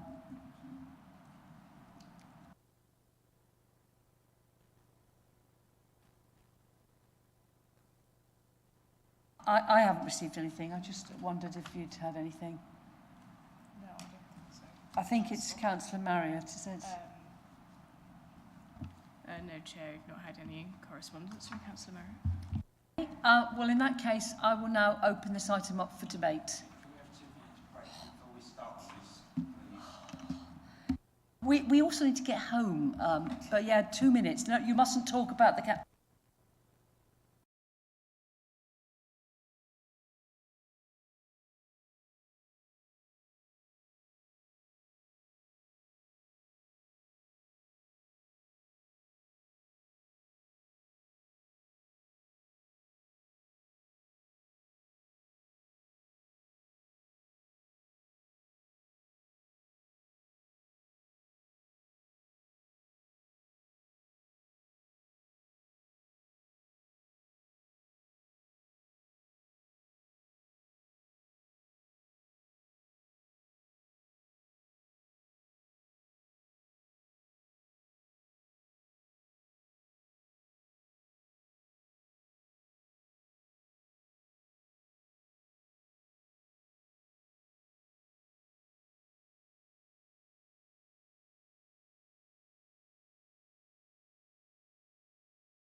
Was that your hand going up, Councillor Hardingham, because you wanted to speak first? Well, I just wondered whether I've just noticed I've got something written down in my notebook here, a question I haven't asked the agent, which was about the SUD scheme, and obviously I'm very enthusiastic about the possibility of wet woodland, but it seems to me that might not be the whole of the SUD's provision. And I was wondering what proportion of other SUDS provision there is in addition to that, and whether some of that is crates. I think our officer can answer that, actually, about whether there's more SUDS. Thank you. The majority of the SUDS element within this phase I showed on the screen. You're quite right, Councillor Hardingham. Each warehouse unit will have a crate system under the parking area that will eventually feed clean water into the drainage lagoons. So the answer is it's a hybrid scheme. It's not a full SUDS scheme, and it isn't a non-SUDS scheme. It is a hybrid. Does that answer your question? Well, it was really about the maintenance of crate SUDS schemes in the long run, and what the provision is for making sure that they do indeed get desilted or replaced or rebuilt as appropriate. Can you answer that one? I can, by saying, that's a very good point. Why don't, if members are minded to grant planning permission, why don't we, as part of the drainage details, require a maintenance plan to be agreed with the LLFA, so that we can come back to you later, Councillor, and say, actually, there's a programme that requires X month, X year review, siltation, desiltation process. It's probably the first time anyone's ever asked that question, but it seems an eminently sensible one, and I know that Curzon de Ville will work with us to come up with that regime, in partnership with our colleagues at Suffolk County as LLFA. So if you're minded, then happy to add a condition to that effect. Thank you. Okay, so we're now in the debate phase of this application, so would anyone like to contribute?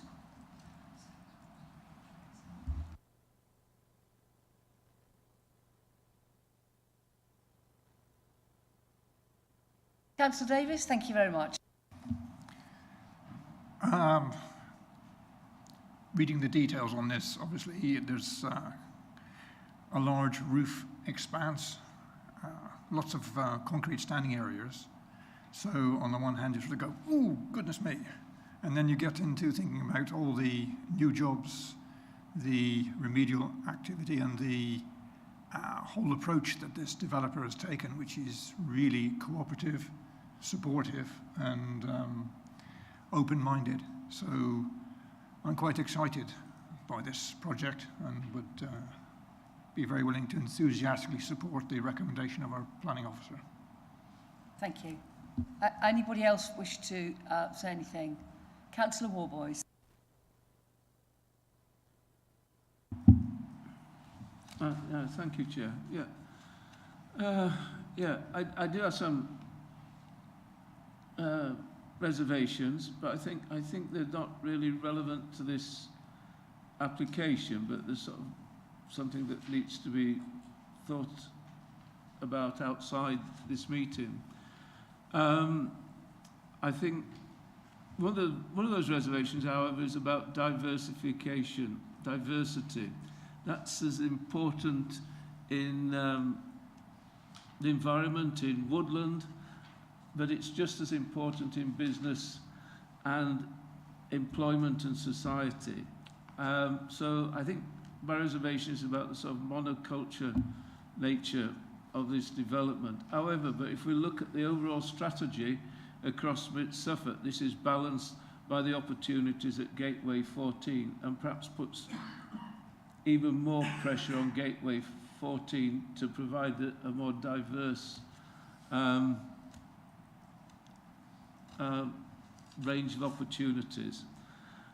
I think Curzon de Vere, I have visited the present buildings at Port 1. I think Curzon de Vere have shown really a great deal of skill. They've produced a quality logistics park. Their ability to sort of realise that is without doubt.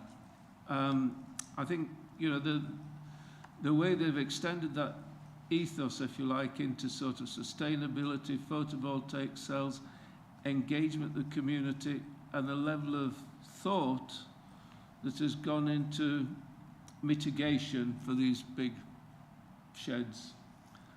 In particular, the possibility of the wet woodlands and circular parks, circular walks, which take us back to where we started from. It's a great opportunity. I think I'd be in favour of approving this, and I'd like to propose that we do approve this site. I think if more developers came forward with the same degree of engagement with our officers, the communities, we'd have a better place, if you like. Thank you, Councillor Warboys. I'll just check to see if we have a seconder. Are you taking on board the suggestion of another condition about maintenance of the wetland suds, whatever you want to call it? Well, yes, I think right. that's... And did I see a little hand wave from Councillor Davis? You're happy to second? Very much so, Chair. Thank you. Yep. Thank you very much. So that is as per the officer recommendation, plus the some sort of condition about maintenance of the drainage system. Clear. Councillor Hardingham's point was about the crates rather than the drainage basin. But Councillor Hardingham. Yeah, I noticed the case officer mentioned the possibility of reversing the banding on the buildings on the east-west route. I wondered if that's something that we discuss now or whether that's left. As I understand it, weren't those buildings part of the outline?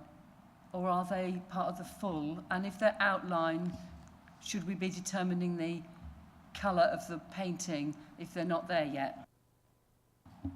It's a bit of each, because one of the buildings is actually along that route. My thought was it would be left to us as officers and the Chief Planning Officer just to work out whether that makes sense overall. But So is there a condition about the the colour of the walls, or to be determined, to be agreed by the planning department or something? there isn't reference to that particular route. At the moment, everything will be the darkest band at the top, but it may be that the recommendation is that the officers give consideration to reversing the banding along footpath 21. Yep, that seems perfectly. Does that is that okay with our second proposer and our seconder? Okay, Councillor Matheson. Yeah, I mean, I think we have to place our trust in the planning officers and all the consultees that this is, a good job has been done here, and certainly it all looks that way to me. I think just to come back to the question earlier about are there enough people round about,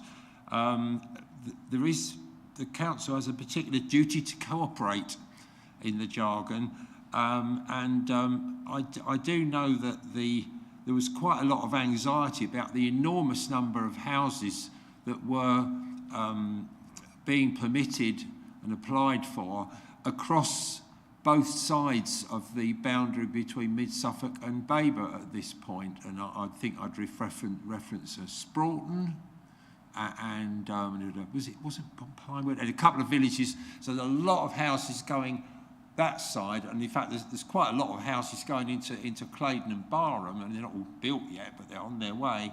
So I don't think there's any concern that there's not enough people around, I think that I'll be continue to press county highways as to what constitutes the necessary off-site improvements, because if we're going to decarbonise travel, then we are going to need to look at those things, and it's great that there's going to be electric buses picking people up from Ipswich, but we want people to be able to cycle as well. Cycling is good for you, and I'm sure the chair will agree with this. So that's something to return to. But so I really I think it has to go ahead. So I'll be voting in favour. Thank you. Anyone else ready to say anything? Councillor Elkin. Thank you. It was just very briefly just to say, yes, it's exciting to see a ambition to be a carbon neutral logistics park, and all the care that's obviously been taken to work with, to have all of the parish councils being supportive is really lovely. Very briefly, I think I mentioned right at the start about whether there was any value in being able to cycle along that footpath 21, and I don't know the area, I haven't cycled in the area, so I defer to my experienced cycling colleagues. If that doesn't add anything in terms of connectivity, maybe that's not something we need to discuss any further, but I just wanted to mention it before we kind of get to voting. Thank you. Anyone else wish to say anything? If not, maybe I'll say my piece that we do need economic development in our patch, and I think that this is a good place for it, because it's adding on to an existing employment area. All the parish councils locally are on board with it, so you could say that this is in the right place. And added to that, all these environmental credentials are just fantastic. I do share my concerns with Councillor Matheson about cycle access, but I understand that there's limitations as to what we can do in this particular situation. I'm not that familiar with cycling around Little Blakenham. I looked on the OS map, and that path and the path behind there both look like public footpaths, although one of them is a track that I am familiar with, because I think it used to go to Blakenham chalk pits where I used to do conservation work. and it turns into a sort of, you know, it's a tarmac road that goes around the back. So yes, it would be cyclable, but I don't think it's legally cyclable. And that's maybe something that you want to be determined by the local parish councils, if it is worthy of making that a loop fit for bikes. But I'd like to congratulate the developer on the parish liaison and the carbon neutrality of the site, and I welcome it, and I will be in support of this application. Thank you. Does anyone else wish to say anything? Mr. Warboys?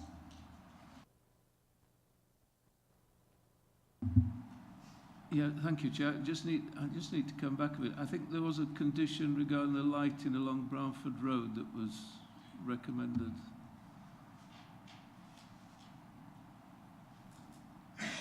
In order, this would sort of mitigate the sort of effects on the housing along Bramford Road. All lighting is subject to further condition. You're right. One, to ensure that it's wildlife friendly, but also to ensure that it doesn't give rise to nuisance. On the subject of conditions, we've talked about adding some more conditions onto the list that extensive list you've got at the end of your report, which are split into the two parts of the full and the outline. So do all of these newly added conditions go on both sections? Just want to check that they are relevant for both, and they will be added to both, hopefully. Does anybody else need to say anything, or could we just read out what we're actually going to be voting on in due course? Thank you. Yeah, thank you, Chair. So we're looking at approving as the recommendation, which is set out on your papers in pages 156 to 159, with additional conditions for the maintenance and phasing plan for created surface water drainage, and for officers to give consideration to reversing the banding along footpath 21. I hope that's everything. So is that correct, proposer and seconder? You happy with that? Right, so I will now ask the governance officer to conduct the electronic vote.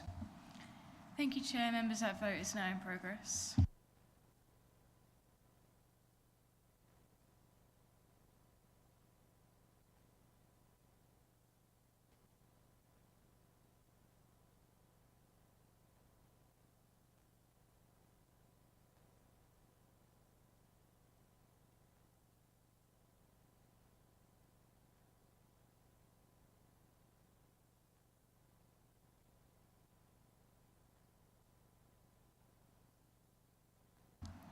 Thank you, Chair. That is 8 votes for, so that's unanimous. Thank you. So that brings us to the end of our agenda. We've just got item number 8, site inspections. Do any site inspection requests need to be reported to committee? None received, Chair. So in which case I will close this meeting at 12:22. The next meeting of the Planning Committee will be on the 14th of February at 9:30 a.m. here in the King Edmund Chamber. So